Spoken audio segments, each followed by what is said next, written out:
മഹത്വം മഹത്വം ആരാധന ആരാധന ഹല്ലേലൂയ ഹല്ലേലൂയ ഹല്ലേലൂയ.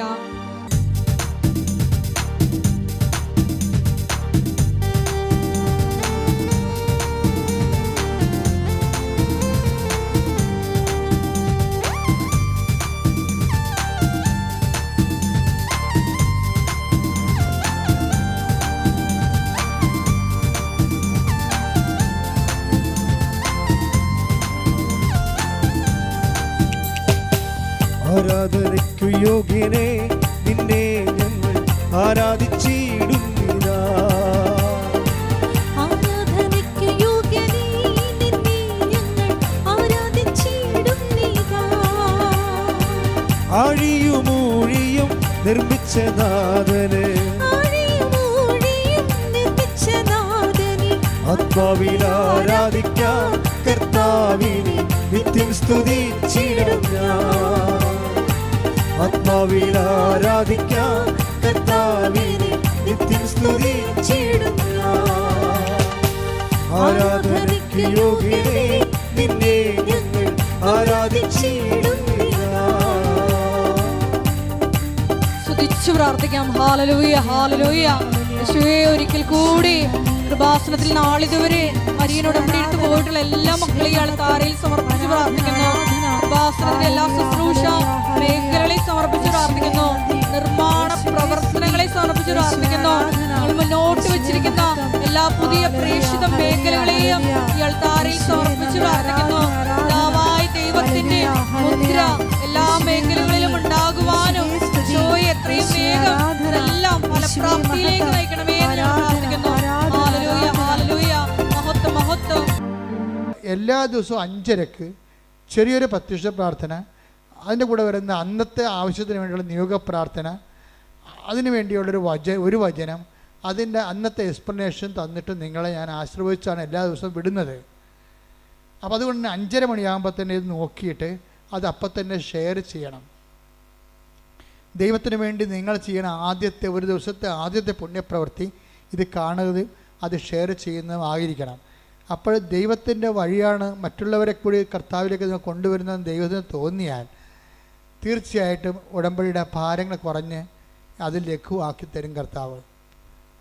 അപ്പം അതുകൊണ്ട് സുവിശേഷ പ്രവർത്തനം ഈ കാലത്ത് ചെയ്യാൻ കഴിയണത് വലിയൊരു അനുഗ്രഹമാണ്. പരിശുദ്ധ പരമദിവ്യകാരുണ്യത്തിന്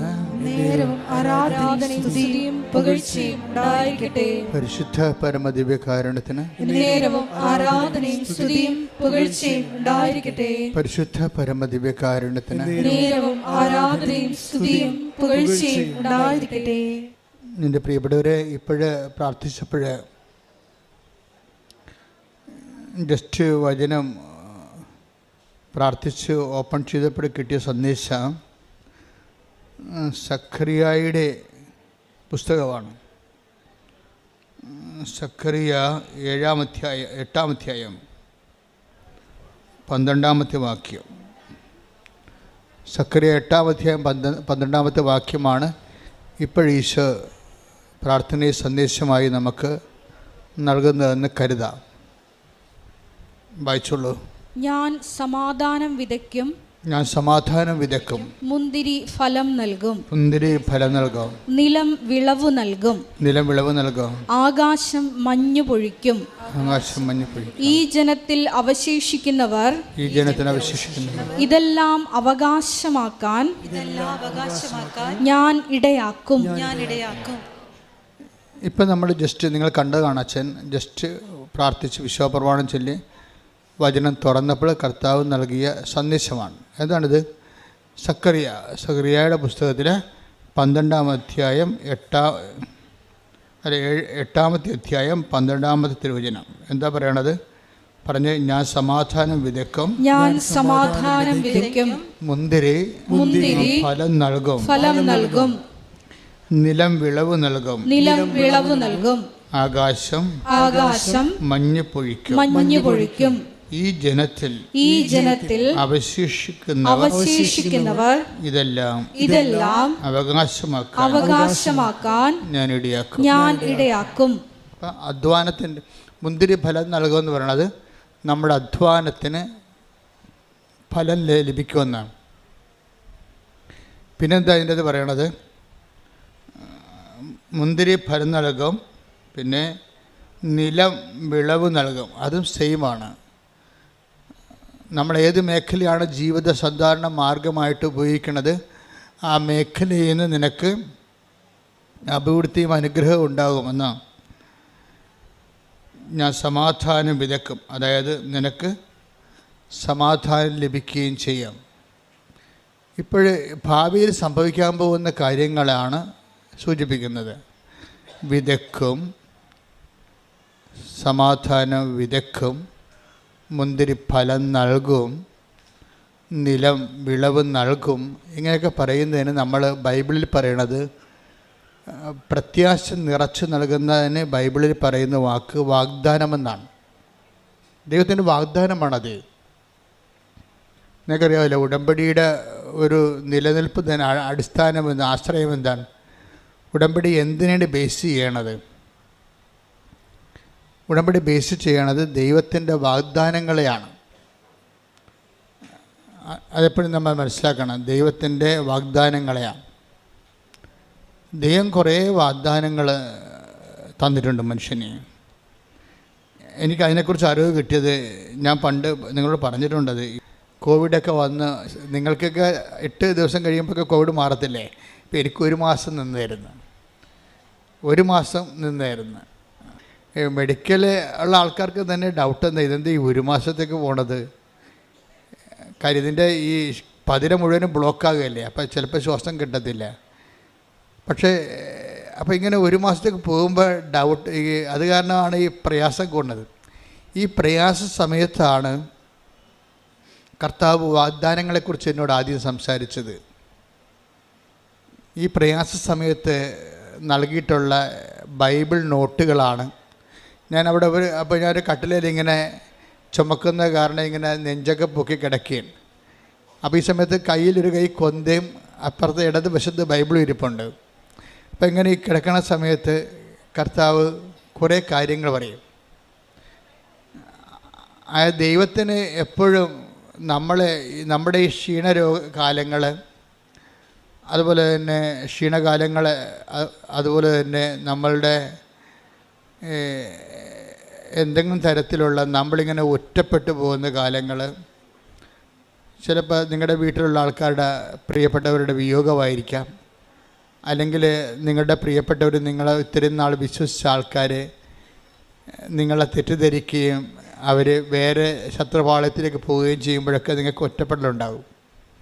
അപ്പം നിങ്ങൾക്ക് നിരാശയും ഒക്കെ ഭയമൊക്കെ ഉണ്ടാവും, സങ്കടമൊക്കെ ഉണ്ടാവും. ലോകം കളിപ്പാണെന്നൊക്കെ നമുക്ക് തോന്നും. ഈ ടൈമാണ് ശരിക്കും പറഞ്ഞാൽ ദൈവത്തിൻ്റെ ടൈമെന്ന് പറയുന്നത്. കാര്യം നമ്മൾ ഇത്രയും നാൾ ദൈവമാണെന്ന് പറഞ്ഞ് വിചാരിച്ച് നമുക്ക് വരുന്നൊരു അബദ്ധം എന്ന് പറയുന്നത്, നമ്മൾ ഈ ദൈവത്തിൻ്റെ സ്ഥാനം എപ്പോഴും ഇങ്ങനെ ആ കസേര വേറെ ആൾക്കാർ അറിയാതെ കയറിയിരിക്കും. ആ ഇരുന്നോളാം നമ്മൾ പറഞ്ഞിട്ടാണ് ഇരിക്കണം, അല്ലാതെ വേറെ ഇടിച്ചു കയറിയിരിക്കണേ. ദൈവത്തിൽ ഇരിക്കേണ്ട സ്ഥാനത്ത് വേറെ ആൾക്കാർ കയറിയിരിക്കും. അതെന്ന് വെച്ചാൽ നമ്മൾ പറഞ്ഞിട്ടാണ്, നമ്മുടെ അനുവാദത്തോടെ അവിടെ ഇരിക്കണത്. അപ്പം അവരവിടെ നിന്നൊരു പോകത്തില്ല. അതാണ് പ്രശ്നം. പിന്നെ അവരെ കളയാൻ വേണ്ടി ദൈവത്തിൻ്റെ ഓരോ ചില നടപടിക്രമങ്ങളുണ്ട്. നീ ദൈവവേദലാണെങ്കിലേ ഉള്ളൂ ദൈവം അവരെ കളയത്തുള്ളൂ. ദൈവവേദ അല്ലെങ്കിൽ മരണം വരെ ആ സാധനം അവിടെ എത്തിക്കേണ്ടി പോലെ ഇരിക്കും. ചിലപ്പോൾ ഒരു വ്യക്തിയാകാം, ചിലപ്പോൾ നിൻ്റെ സംഘടനയാകാം, ചിലപ്പോൾ നിങ്ങളുടെ സംഘടനാ പ്രവർത്തനം കൊണ്ട് പ്രാർത്ഥിക്കാൻ പറ്റാത്തവരില്ലേ, പ്രവർത്തനം തലക്ക് കയറിയിട്ട്. അപ്പോൾ അതാണ് ശരിയെന്നും പറഞ്ഞ് അവരങ്ങനെ കുറച്ച് നാളവിടെ ബുദ്ധി അവരോട് പറയും, ഇതാണ് ശരി. ഒരു കുർബാന കാണുന്നതിനേക്കാൾ വലുതാണ് മനുഷ്യന് വേണ്ടി അധ്വാനിക്കുന്നത്, നീതിക്ക് വേണ്ടി പോരാടുന്നത്. അപ്പോൾ ഇവരുടെ ഈ ബ്രെയിൻ ഇവരെ ഹൈജാക്ക് ചെയ്യും. പ്രാർത്ഥന കുറഞ്ഞുള്ള ഒരു കുഴപ്പമുണ്ട്, ഹൈജാക്കിങ് പെട്ടെന്ന് നടക്കും. പ്രാർത്ഥന കുറഞ്ഞു കഴിഞ്ഞാൽ ഉടനെ ഓട്ടോമാറ്റിക്കായിട്ട് പ്രൊട്ടക്ഷൻ പോകും. എപ്പോഴും നമ്മൾ ശ്രദ്ധിക്കേണ്ട കാര്യമാണ്. നിങ്ങൾ പ്രാർത്ഥന എപ്പോഴും ഈശോ പറയും നിരന്തരം പ്രാർത്ഥിക്കണമെന്നൊക്കെ പറയത്തില്ലേ? അത് നിരന്തരം പ്രാർത്ഥിക്കണമെന്ന് പറയുന്നത് നിരന്തരം പ്രാർത്ഥിച്ച് വയറ്റിപ്പഴപ്പ് നടക്കണമെന്നല്ല പറയേണ്ട അർത്ഥം. നിരന്തരം പ്രാർത്ഥിച്ചാൽ നീ ദൈവത്തിൻ്റെ ഒരു പ്രൊട്ടക്ഷനിലാകും. അതും പ്രധാനപ്പെട്ട കാര്യമാണ്. നമ്മുടെ ജീവിതത്തിൽ എന്ത് സംഭവിക്കുന്നു എന്നല്ല പ്രശ്നം, whether we have protected or not. എന്ത് സംഭവിച്ചാലും സംരക്ഷണം കിട്ടിയില്ലെങ്കിൽ ഈ നമ്മൾ നേടിയ കാര്യങ്ങളെല്ലാം, കർത്താവ് ചോദിക്കുന്ന ഒരു കാര്യമുണ്ട്, നീ നേടിയതെല്ലാം ആരുടേതാകുമെന്ന്. Take the word of God. നേടിയതെല്ലാം ആരുടേതാകും. ശ്രുതിക്കട്ടെ ഹല്ലേലൂയ. യേശുവേ നന്ദി, യേശുവേ സ്തുതി, ഹല്ലേലൂയ. യേശുവേ ആരാധന, ആരാധന, ആരാധന. യേശുവേ നന്ദി, മഹത്വം, മഹത്വം, മഹത്വം, മഹത്വം. ഹല്ലേലൂയ, ഹല്ലേലൂയ, ഹല്ലേലൂയ. ലൂക്ക 12:20. ലൂക്ക 12:20 പ്രധാനപ്പെട്ടൊരു വാക്കാണത്. പറ. എന്നാൽ ദൈവം അവനോട് പറഞ്ഞു. എന്നാൽ ദൈവം അവനോട് പറഞ്ഞു, ഭോഷ ഈ രാത്രി നിന്റെ ആത്മാവിനെ നിന്നിൽ നിന്ന് ആവശ്യപ്പെടും. അപ്പോൾ നീ ഒരുക്കി വെച്ചിരിക്കുന്നവ ആരുടേതാകും. ആരുടേതാകും എന്ന് വെച്ച് കഴിഞ്ഞാൽ അർത്ഥം അന്യാധീനപ്പെട്ടു പോകുമെന്നാണ്. അതാണ് വിഷയം. അന്യാധീനപ്പെട്ടു പോകുക. അന്യാധീനം വെച്ചാൽ അന്യനെ അധീനമായി പോകും. അതാണ് അന്യാധീനപ്പെട്ടു പോവുക. നമ്മുടേതെന്ന് വിചാരിച്ച സംഭവം അന്യനെ അധീനമായി പോകും. അന്യാധീനപ്പെട്ടു പോകുന്നത് രണ്ട് തരത്തിൽ സംഭവിക്കാം. ഒന്ന്, പിശാചിന് അധീനമായി പോകും. പിന്നെ അടുത്ത കാലത്തെങ്കിലും ദൈവം ആ മേഖല വരത്തില്ല. കാര്യം നമ്മുടെ കൺസെൻറ്റോടു കൂടിയാണ് പിശാച് നമുക്ക് അധികാരം. അല്ല, പിശാചും ഒരു മാന്യതയുള്ള ആളാണ്. മുട്ടിയിട്ട് വാതിലെ കൊട്ടിയിട്ടേ കയറത്തുള്ളൂ. വാതിലെ കൊട്ടിയിട്ടേ നമ്മുടെ അനുവാദം ഉണ്ടാകുമോ? കൺസെൻറ്റ്. അല്ലാതെ നിങ്ങളുടെ പാപത്തിന് അവർ ചതിച്ചതാണ് ഇവർ ചതിച്ചതാണെന്നിട്ട് കാര്യമില്ല. ചതിച്ചാണല്ലോ ഇപ്പം പറഞ്ഞാൽ തേച്ചതാണെന്നല്ലേ പറയണത്. തേച്ചാലും അലക്കിയാലും എല്ലാം നമ്മുടെ കൺസെൻ്റ് ഉണ്ട്. അതിൻ്റെ അകത്ത് നമ്മുടെ കൺസെൻ്റ് ഉണ്ട്. നമ്മുടെ ഒരു അനുവാദം കൊടുത്തിട്ടാണ്. എപ്പോഴാണ് ഈ അനുവാദം വഴിയെ പോണതിനൊക്കെ അനുവാദം കിട്ടുന്നത്? എങ്ങനെയാണ്? ദൈവത്തിൽ നമ്മൾ അകന്നു പോകുമ്പോഴാണ് അന്യാധീനപ്പെട്ടു പോണത്. അതെപ്പോഴും മനസ്സിലാണ്. ഇപ്പം നിങ്ങൾ തുടങ്ങണൊക്കെ നമുക്കറിയാമല്ലോ, വലിയ ന്യൂമോണിയൊക്കെ തുടങ്ങണ പനി എന്നൊക്കെ തുടങ്ങണേ. അതുപോലെ ആത്മീയമായിട്ട് ന്യൂമോണിയൊക്കെ തുടങ്ങണത് ചെറിയ പനി. ഇപ്പോൾ കുർബാനയ്ക്ക് താമസിച്ച് വരിക, കുർബാന സ്വീകരിക്കാൻ താമസിക്കുക, കുമ്പസാരിക്കാൻ മാസങ്ങളെടുക്കുക, അങ്ങനെ ചെറിയ കുഞ്ഞു കുഞ്ഞു പനികളിൽ നിന്നാണ് ഇതിൽ ന്യൂമോണിയ തുടങ്ങണത്. അപ്പോൾ തന്നെ ഓർക്കുക, പനി തുടങ്ങിയിട്ടുണ്ട്. 8 മണിക്ക് തുടങ്ങേണ്ട പ്രാർത്ഥന, വീട്ടിൽ 7 മണിക്ക് തുടങ്ങേണ്ട പ്രാർത്ഥന ചിലപ്പോൾ 9 മണിയിലോട്ട് മാറുക. പിന്നെ അതൊരു ശീലമായി മാറുക. പിന്നെ ഉറക്കം വന്ന് ഉറങ്ങിക്കൊണ്ട് പ്രാർത്ഥിക്കുക. അപ്പോൾ അതായത് പനി തുടങ്ങിയെന്നർത്ഥം. പനി തുടങ്ങിക്കഴിഞ്ഞാൽ, ആധ്യാത്മികമായിട്ട് പനി തുടങ്ങിയാൽ പിന്നെ അടുത്ത നടപടി എന്താണ്? നമുക്ക് പനി വരുമ്പോൾ എന്താ സംഭവിക്കണത്? രുചി പോകും ഇല്ലേ? രുചി പോകത്തില്ലേ? നമ്മുടെ ഭക്ഷണം, നല്ല പനിയുള്ള ആൾക്കാർക്ക് എന്ത് കഴിച്ചാലും രുചി അറിയാൻ പറ്റത്തില്ല, എല്ലാം ചവറായിട്ടിരിക്കും. അതുപോലെ തന്നെ ആരാധന ചവറ്, ജപമാല ചവറ്, ഒന്നും രുചി തോന്നണില്ല. പിന്നെ വീട്ടുകാരുടെ ബുദ്ധിമുട്ട് കൊണ്ട് നമ്മളിങ്ങനെ കാട്ടിക്കൂട്ടി എന്തെങ്കിലും ആക്കി തീർക്കുന്നതാണ് പ്രാർത്ഥന. അപ്പോൾ ഇതിങ്ങനെ ചവറാകുമ്പോൾ അറിയിക്കുക ആത്മാവിന് നല്ല പനിയായിട്ടുണ്ടെന്ന് മനസ്സിലാക്കുക. കാര്യം പ്രാർത്ഥനയെന്ന് പറയുമ്പോൾ ഭയങ്കര മധുരമുള്ള ഏർപ്പാടാണ്. കഴിഞ്ഞ ദിവസങ്ങളിൽ നവംബർ 7-ാം തീയതി ഞാൻ വെളുപ്പിൻ്റെ കർത്താവ് എന്നോട് പറഞ്ഞത് കംപ്ലീറ്റ് സൈലൻസ്, കംപ്ലീറ്റ് റിഫ്ലക്ഷൻ എന്ന് പറഞ്ഞു. അപ്പോൾ ഞാൻ അപ്പം തന്നെ ചാടി എഴുന്നേറ്റ് മുറിക്കൊണ്ട് എൻ്റെ നോട്ട് ബുക്കിൽ എഴുതി വെച്ച് കംപ്ലീറ്റ് സൈലൻസ്, കംപ്ലീറ്റ് റിഫ്ലക്ഷൻ എന്ന് വെച്ച് കഴിഞ്ഞാൽ എന്തോ something is going to happen, നീ അതിനെക്കുറിച്ച് ഒത്തിരി റെസ്പോണ്ട് ചെയ്യേണ്ടെന്നാണ് പറയണത്. ദൈവത്തിൻ്റെ ഒരു രീതി അതാണ്. വരാൻ പോകുന്ന കാര്യങ്ങൾ അവൻ നിന്നോട് പറയും. Take the word of God. വരാൻ പോകുന്ന കാര്യങ്ങൾ സ്തുതിക്കട്ടെ. ഹല്ലേലൂയ, ഹല്ലേലൂയ, ഹല്ലേലൂയ. യേശുവേ നന്ദി, യേശുവേ സ്തുതി, ഹല്ലേലൂയ, ഹല്ലേലൂയ, ഹല്ലേലൂയ, ഹല്ലേലൂയ, ഹല്ലേലൂയ. യേശുവേ ആരാധന, ആരാധന, ആരാധന. യേശുവേ നന്ദി, മഹത്വം, മഹത്വം, മഹത്വം. ആരാധന, ആരാധന, ആരാധന, ആരാധന,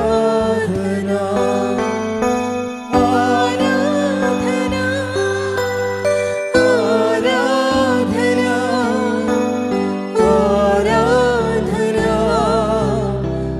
ആരാധന.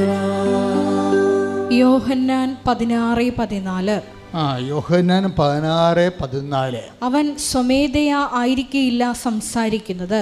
ഇത് പറഞ്ഞ് അവൻ സ്വമേധയാ ആയിരിക്കയില്ല സംസാരിക്കുന്നത്. അവൻ കേൾക്കുന്നത് മാത്രം സംസാരിക്കും. വരാനിരിക്കുന്ന കാര്യങ്ങൾ അവൻ നിങ്ങളെ അറിയിക്കും.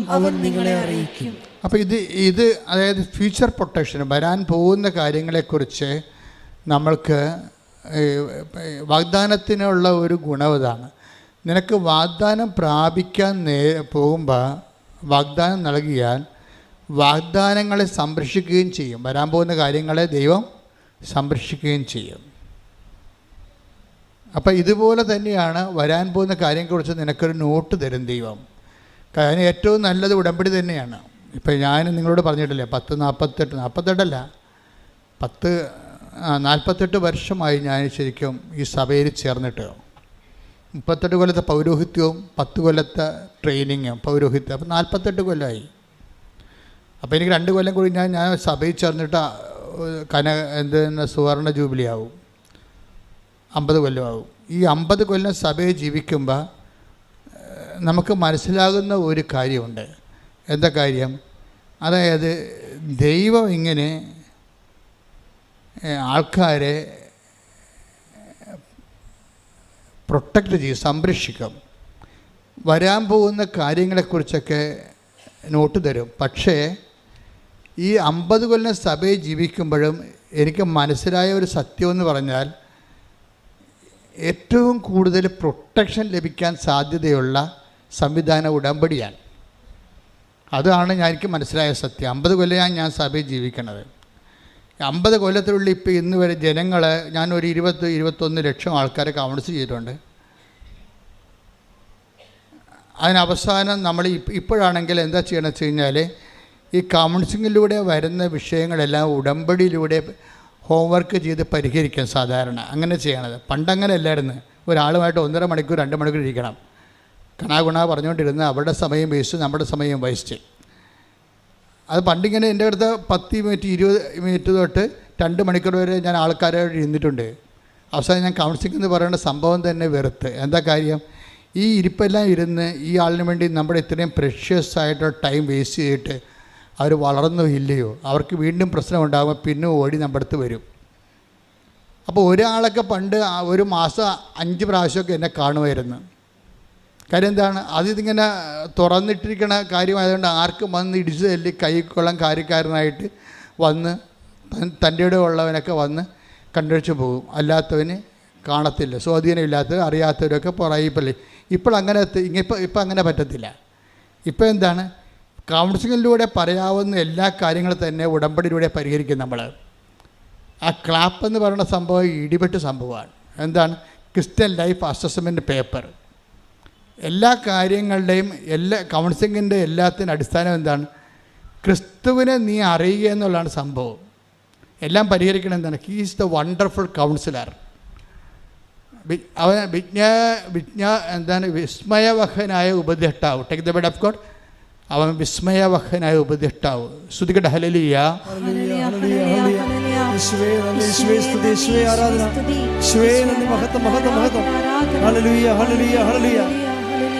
ഏശയ്യ 9:6. ഏശയ്യ 9:6. എന്തെന്നാൽ നമുക്ക് ഒരു ശിശു ജനിച്ചിരിക്കുന്നു, നമുക്ക് ഒരു പുത്രൻ നൽകപ്പെട്ടിരിക്കുന്നു, ആധിപത്യം അവന്റെ ചുമലിലായിരിക്കും.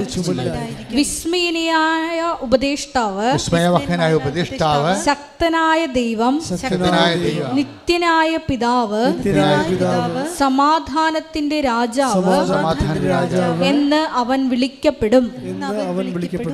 God is the wonderful councillor. പിതാവായ ദൈവ സങ്കീർത്തനങ്ങളെല്ലാം പറയണത് God is the wonderful councillor എന്നാണ്. ദൈവമാണ് ഏറ്റവും വിസ്മയവഹന ഉപദേഷ്ടാവ്. പിന്നീട് ഈ ഉപദേശത്തിൻ്റെ സാന്ത്വനങ്ങളിലേക്ക് വചനം മാംസമാക്കിക്കൊണ്ട് ക്രിസ്തുവിനെ ദൈവം അവതരിപ്പിക്കും. അപ്പോൾ ക്രിസ്തുവിനെയാണ് പിന്നെ ഐസയ്യ 9:6 പറയണത്. നമുക്കൊരു ശിശു ജനിച്ചിരിക്കുന്നു. അവൻ ആരാണ്? അവൻ വിസ്മയാവഹനായ ഉപദേഷ്ടാവ്. അപ്പോൾ ക്രിസ്തു ആരാണ്? കൗൺസിലറാണ്. അപ്പോൾ ഏറ്റവും വലിയ കൗൺസിലർ ആരാണ്? ക്രിസ്തുവാണ്. ഉടമ്പടി ലക്ഷ്യം വെക്കുന്നത് ഈ ക്രിസ്തുവിനെ എങ്ങനെ ഇന്നാക്കാൻ പറ്റും അല്ലേ? ആൾക്കാരെ ഈ ക്രിസ്ത്യാനികളെ എന്താ വിളിക്കണം? ക്രൈസ്റ്റ് ഇൻ അല്ലേ? ക്രിസ്ത്യാനിയെ വിളിക്കണം എന്താണ്? ക്രൈസ്റ്റ് ഇൻ, ക്രിസ്തു അകത്തുള്ളവൻ. ഈ ക്രിസ്തുവിനെ എങ്ങനെയാണ്, ഏത് ഫോർമുല ഉപയോഗിച്ചാണ് ഒരു വ്യക്തിയുടെ ജീവിതത്തിലോട്ട് കയറ്റാൻ പറ്റണതെന്നാണ് ആധ്യാത്മികമായ അന്വേഷണം. എൻ്റെ 50 കൊല്ലത്തെ അന്വേഷണമാണ്. അങ്ങനെയാണ് ദൈവം നമുക്ക് ഉടമ്പടി വെളിപ്പെടുത്തി തരണത്. ഉടമ്പടിയിലേക്ക് വരുമ്പോൾ എന്താ പറയണത്? എല്ലാ വാഗ്ദാനങ്ങളും ക്രിസ്തുവിലെ അതേ തന്നെയാണ്. നമുക്കറിയാമല്ലോ, ഇപ്പോൾ കോവിഡ് പിടിച്ച് ഞാൻ കിടന്ന കാലത്തെ ദൈവം വാഗ്ദാനങ്ങളെക്കുറിച്ച് സംസാരിച്ചപ്പോൾ 8855 വാഗ്ദാനങ്ങളെന്നും ഒരു ബൈബിളിൻ്റെ ഒരു സെക്ഷനിൽ പറയണത്, ഒരു ലെവലിൽ ദൈവശാസ്ത്രജ്ഞന്മാർക്ക് ബൈബിൾ തിയോളജിയൻസിന് 2 കോൺസെപ്റ്റാണ് ഉള്ളത് വാഗ്ദാനങ്ങളെക്കുറിച്ച്. അപ്പോൾ ഒരു പറ്റം ദൈവശാസ്ത്രജ്ഞന്മാർ പറയണത് ദൈവവചനത്തിൽ 8855 വാഗ്ദാനങ്ങളുണ്ടെന്നാണ്. മറ്റൊരു പറ്റം ദൈവശാസ്ത്രജ്ഞന്മാർ പറയണത് 8885 വാഗ്ദാനങ്ങളുള്ളതാണ്. അപ്പോൾ ഈ വാഗ്ദാനങ്ങളാണ് മനുഷ്യൻ്റെ. അപ്പോൾ അതിൻ്റെ അകത്ത് ഇമ്മാനുവൽ പ്രവചനം, ക്രിസ്തുവിൻ്റെ മനുഷ്യാവതാരം, ക്രിസ്തു നമ്മളിലേക്ക് വരണതും എല്ലാം അതിൻ്റെ അകത്ത് വാഗ്ദാനത്തിൻ്റെ ഭാഗമാണ്. അപ്പോൾ ഇത് നമ്മളെപ്പോഴും ടാർഗറ്റ് ചെയ്യേണ്ടത് ക്യാപിറ്റൽ കവനൻ്റ്, ക്യാപിറ്റലായിട്ടുള്ള പ്രോമിസ് എന്താണെന്ന് നോക്കും. അതെന്താണ്? ക്രിസ്തുവാണ്. എല്ലാ 8855 വാഗ്ദാനങ്ങളുണ്ടെങ്കിൽ ഈ 8855 വാഗ്ദാനങ്ങൾ ഒരു മനുഷ്യൻ പ്രാപിക്കാൻ പറ്റിയ ഷോർട്ട് കട്ട് എന്താണ്? ക്രിസ്തുവാണ്. ഉടമ്പടി അന്വേഷിക്കുന്നത് അതാണ്. എല്ലാ വാഗ്ദാനങ്ങളുടെയും തലപ്പെട്ട വാഗ്ദാനമായ ക്രിസ്തുവിനെ ഒരു വ്യക്തി നേടിയാൽ അവനോടുകൂടി എല്ലാം ചേർത്ത് നൽകപ്പെടും. അതുകൊണ്ടാണ് പൗലോസ് അപ്പോസ്തലനില്ലേ, പൗലോസ് അപ്പോസ്തലൻ പറയും 2 കൊരിന്ത്യർ 1:20 എടുത്തേ, ശ്രുതിക്കട്ടെ, ഹല്ലേലൂയ. ദൈവത്തിന്റെ സകല വാഗ്ദാനങ്ങളും പറഞ്ഞ ദൈവത്തിന്റെ സകല വാഗ്ദാനങ്ങൾ, 8855 വാഗ്ദാനങ്ങൾ ക്രിസ്തുവിൽ അതേ എന്ന് തന്നെ. മനസ്സിലായല്ലേ? ഇത് മുഴുവനും വാഗ്ദാനങ്ങൾ.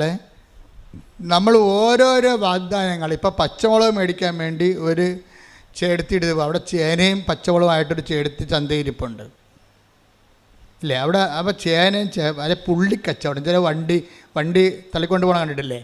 ഉള്ളി എന്നും പറഞ്ഞു, അതിൻ്റെ അത് ഉള്ളി മാത്രമേ കാണത്തുള്ളൂ.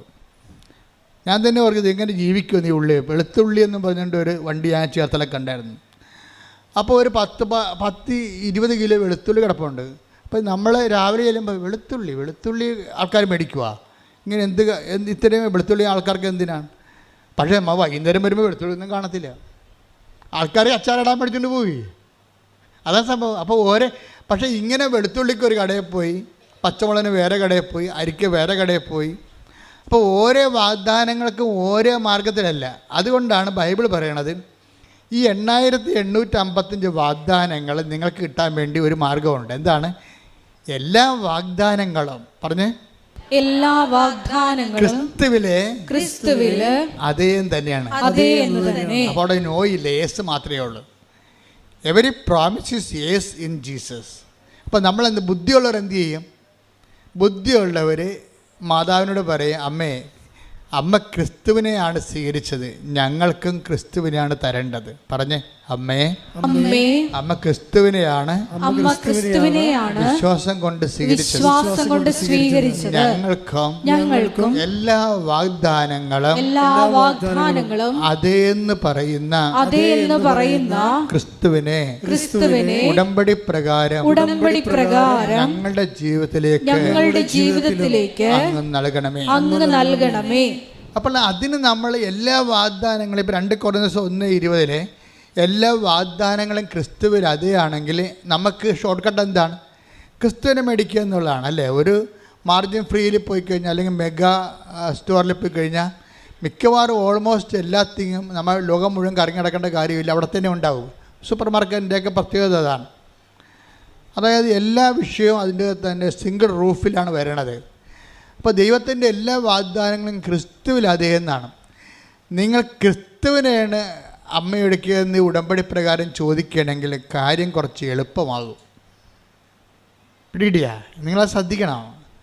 നിങ്ങളിപ്പോൾ IELTS, ജോലി, വീട്, വിവാഹം, പറമ്പ്, ഇങ്ങനെ ഒത്തിരി കാര്യം ചോദിക്കുമ്പോഴും പിന്നെ നിത്യജീവൻ, അനുദിന ജീവിതത്തിൻ്റെ ആവശ്യങ്ങളും നിത്യജീവനും, അതിന് ഈ അനുദിന ജീവിതവും നിത്യജീവനും ബാധിക്കുന്നതെല്ലാം ദൈവം നൽകുന്ന വാഗ്ദാന പ്രകാരമാണ്. മനുഷ്യൻ നേടിയെടുക്കുന്ന വാഗ്ദാനമാണ് നമുക്ക് ഉള്ളമ്പോഴേലുള്ളത്. നമ്മളത് പ്രോസസ്സ് ചെയ്തെടുക്കുന്നതാണ്. നമ്മുടെ ഓരോ വിഷയമില്ലേ, അത് നമുക്ക് ദൈവം തരണത് ക്രൂഡ് ഓയിലായിട്ടാണ് തരണത്. നമ്മൾ റിഫൈൻ ചെയ്ത് വാഗ്ദാനങ്ങൾ നമ്മളെന്ത് ചെയ്യും, വാഗ്ദാനമായിട്ടാണ് ദൈവം തരുന്നത്. ഇപ്പോൾ ഒരു വിമാനം പറപ്പിക്കുന്ന ഓയിൽ എന്താണത്, ഏവിയേഷൻ ഓയിൽ. അതെന്താ, പെട്രോൾ തന്നെ വീണ്ടും റിഫൈൻ ചെയ്ത് എടുക്കുന്നതാണ്. പെട്രോളിന് മുമ്പ് ഡീസൽ ഉണ്ടാവും, ഡീസലിന് മുമ്പ് ക്രൂഡ് ഓയിൽ ഉണ്ടാവും. അപ്പോൾ ക്രൂഡ് ഓയിലാണ് കുഴിച്ചെടുക്കുന്നത്. ഞാൻ കോയിലൊക്കെ ചെന്നപ്പോൾ എണ്ണപ്പാടത്ത് പോയായിരുന്നു. അപ്പോൾ മുഴുവൻ എണ്ണപ്പാടമാണ്.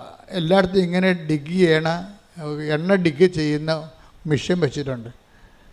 അവിടെ എല്ലാം ഫയർ സേഫ്റ്റി സംവിധാനം ഒരുക്കിയിട്ടുണ്ട്. അവിടുത്തെ മണ്ണെല്ലാം ഇങ്ങനെ എണ്ണയുമായിട്ട് കുഴഞ്ഞു മറിഞ്ഞൊരു മണ്ണാണ്. നമുക്ക് പുറത്തിറങ്ങിയ നമ്മുടെ കാലയിൽ ആ മണ്ണ് പറ്റിയാൽ പോകത്തുമില്ല. അപ്പോൾ ഞാൻ വണ്ടി പോയിട്ട് അപ്പുറത്തും ഇപ്പുറത്തും എണ്ണപ്പാലം കിടക്കുകയാണ്. അപ്പോൾ അവിടെയൊക്കെ നമ്മൾ നോക്കുമ്പോഴേ അവിടെ നിന്ന് എന്താ കുഴിച്ചെടുക്കണത്, ക്രൂഡ് ഓയിലാണ്, കറുത്ത നിറച്ച കരി ഓയിൽ പോലൊരു സാധനം എടുക്കണത്. അതാണ് പിന്നെ പ്രോസസ്സ് ചെയ്ത് റിഫൈൻ ചെയ്തിട്ട് പിന്നെ ഡീസലാക്കും. പിന്നെ എന്ത് ചെയ്യും, പിന്നെ അത് വീണ്ടും റിഫൈൻ ചെയ്തിട്ട് ശുദ്ധീകരിച്ചിട്ട് നമ്മൾ പെട്രോളാക്കും. പെട്രോൾ വീണ്ടും ശുദ്ധീകരിച്ചിട്ടാണ് പിന്നെ ഏവിയേഷൻ ഓയിലൊക്കെ ആക്കണത്. ഇതുപോലെ തന്നെയാണ് വാഗ്ദാനങ്ങളിൽ വരണത്. വാഗ്ദാനങ്ങളെ ദൈവം നമുക്ക് നൽകുന്ന വാഗ്ദാനങ്ങളാണ്. നമ്മൾ അതിനെ ഓരോ തരത്തിലുള്ള ആ വാഗ്ദാനങ്ങളെ ഓരോ സിസ്റ്റത്തിലേക്ക് കയറ്റിയിട്ടാണ് നമ്മൾ അതിനെ റിഫൈൻ ചെയ്തെടുക്കുന്നത്. ഒരു വാഗ്ദാനങ്ങൾ നമ്മൾ ആദ്യം കയറ്റണ സിസ്റ്റം എന്താണ്, ഫെയ്ത്ത് സിസ്റ്റത്തിലാണ് കയറ്റണത്, വിശ്വാസം. അപ്പോൾ ഒരു വാഗ്ദാനം ക്രൂഡ് ഓയിൽ വിശ്വാസത്തിൽ കയറി ഇറങ്ങിക്കഴിയുമ്പോൾ നമുക്കതിന് ഡീസൽ കിട്ടും. പിന്നെ കുറേ പെട്രോൾ ഉൽപ്പന്നങ്ങൾ, സ്വാപ്പ്, ചീപ്പ്, അരക്ക്, അതുപോലെ തന്നെ ടെർമോക്കോള്, ബൈ പ്രോഡക്ട്സ്, ഉപ ഉൽപ്പന്നങ്ങൾ കുറേ കിട്ടും. അതിൻ്റെ ആദ്യത്തെ പ്രോസസ്സാണ്. ഫെയ്ത്ത് ക്യാവിറ്റിയിൽ അത് വെച്ച് അത്രയുമേ ചെയ്യാൻ പറ്റത്തുള്ളൂ. പിന്നെ നമ്മൾ എന്ത് ചെയ്യും, നമ്മൾ ഈ വാഗ്ദാനം തന്നെ നമ്മൾ എന്ത് ചെയ്യും, അടുത്ത സിസ്റ്റത്തിലോട്ട് കയറ്റും. അതെന്താണ്, ഹോപ്പാണ്. അതാണ് ഇത്തിരി ലാഗ് ചെയ്താലും നമ്മൾ ഇൻവെസ്റ്റ് ചെയ്തുകൊണ്ടിരിക്കും. ഫെയ്ത്തിന് സഡനായിട്ട് കിട്ടുമെന്നുണ്ടെങ്കിൽ പെട്ടെന്ന് നമുക്ക് ഉത്തരം കിട്ടുമെങ്കിലും ഫെയ്ത്തിൽ നമുക്ക് കിട്ടുന്ന പ്രോഡക്റ്റ് എന്ന് പറയുന്നത് മിക്കവാറും തന്നെ ഡീസൽ പോലത്തെ വല്ല സംഭവമായിരിക്കും. നമുക്ക് വേണ്ട ഹൈ ക്വാളിറ്റി ആയിട്ടുള്ള സംഭവങ്ങൾ അടുത്ത സെക്ഷനിലാണ് വരണത്. ഇപ്പോൾ ഉടമ്പടി ആദ്യ സെക്ഷൻ നമ്മൾ ഫെയ്ത്തിലാണ് വർക്ക് ചെയ്യണത്. ഫെയ്ത്ത് കഴിയുമ്പോൾ അതിൻ്റെ അകത്ത് ചില കാര്യങ്ങൾ പടപടാതെ നടക്കും, ആ ഫെയ്ത്തിൽ നടക്കുകയും ചില കാര്യങ്ങൾ ടൈം എടുക്കുന്ന സാധനമുണ്ട്. അതിനാണ് നമ്മൾ ഹോപ്പ് ഉപയോഗിക്കുന്നത്. അപ്പോൾ ചില ആൾക്കാർ ഹോപ്പ് മേഖലയിലേക്ക് വർക്ക് ചെയ്യണത്. അപ്പോൾ ഫെയ്ത്ത് മേഖലയെ പോലെ സഡൻ അല്ല ഹോപ്പ് മേഖല. കാരണം അതിനകത്ത് പിന്നീട് ഈ ബൈ പ്രോഡക്ട്സ് കുറവായിരിക്കും. പിന്നെ വരാൻ പോണത് അടുത്തത് ഡീസൽ കഴിഞ്ഞാൽ പിന്നെ പെട്രോളാണ് വരണത്. അപ്പം അതുകൊണ്ട് അതുപോലെയുള്ള പ്രോസസ്സിങ് നമ്മുടെ വിഷയങ്ങൾക്കുണ്ടാകും. നിങ്ങളുടെ ലോകത്തിലുള്ള നിങ്ങളുടെ കാര്യങ്ങൾ നടക്കുക എന്നതിനേക്കാൾ ഉപരി ക്രിസ്തുവിന് നിങ്ങളിൽ വസിക്കാൻ പറ്റുന്ന ഒരു ഇൻഫ്രാസ്ട്രക്ചർ ഡെവലപ്പ് ചെയ്ത് വരും. ഹോപ്പിൻ്റെ പ്രത്യാശയുടെ കാലം അങ്ങനെ സംഭവിക്കണത്. പ്രത്യാശയുടെ കാലത്ത് നിങ്ങൾ പ്രെയർ ചെയ്തുകൊണ്ടിരിക്കും, പക്ഷേ വിശ്വാസകാലം പോലെ പെട്ടെന്ന് കത്തിപ്പിടിക്കത്തില്ല. It will take time. അപ്പോൾ ചിലർ പ്രത്യാശക്കാലത്താണ്. ഇപ്പം നമ്മൾ സ്ലീബ കാലം എന്നൊക്കെ പറഞ്ഞ് പള്ളിയിൽ എഴുതി വെക്കത്തില്ല ആരാധനക്രമം. ഉടമ്പടിക്കുള്ള കാലം വിശ്വാസക്കാലമുണ്ട്, പ്രത്യാശക്കാലമുണ്ട്, സ്നേഹത്തിൻ്റെ കാലമുണ്ട്. പിന്നെ അവസാനത്താണ് സമർപ്പണത്തിൻ്റെ കാലം. സമർപ്പണത്തിൻ്റെ കാലം എന്ന് പറയുമ്പോൾ അത് വേറെയാണ്. അത് ഈ ഭൗതികമായ കാര്യമായിട്ട് ബന്ധമില്ല. അത് നിത്യജീവൻ്റെ വിഷയങ്ങളാണ് സമർപ്പണകാലത്ത്. കാര്യം കേൾക്കപ്പെടാത്ത പ്രാർത്ഥന ഉണ്ടാകും അതിൻ്റെ അകത്ത്. അത് നമ്മൾ എത്ര പ്രോസസ്സ് ചെയ്താലും നമുക്ക് പ്രോസസ്സിങ് കിട്ടത്തില്ല. അതുപോലെ തന്നെ ഇരിക്കും. കാണാം. ഇപ്പം നിങ്ങളുടെ ഭർത്താവിൻ്റെ മാനസാന്തരം വേണ്ടി പ്രാർത്ഥിക്കുകയാണ്. നിങ്ങൾ ആദ്യം പ്രാർത്ഥിച്ചത് വീട് വിൽക്കാൻ വേണ്ടിയാണ്, അല്ല വീട് കിട്ടാൻ വേണ്ടി, അത് കിട്ടി. രണ്ടാമത്തെ കാലത്ത് നിങ്ങൾ മക്കൾക്ക് അഡ്മിഷന് വേണ്ടി പ്രാർത്ഥിക്കുന്നു, അത് കിട്ടി.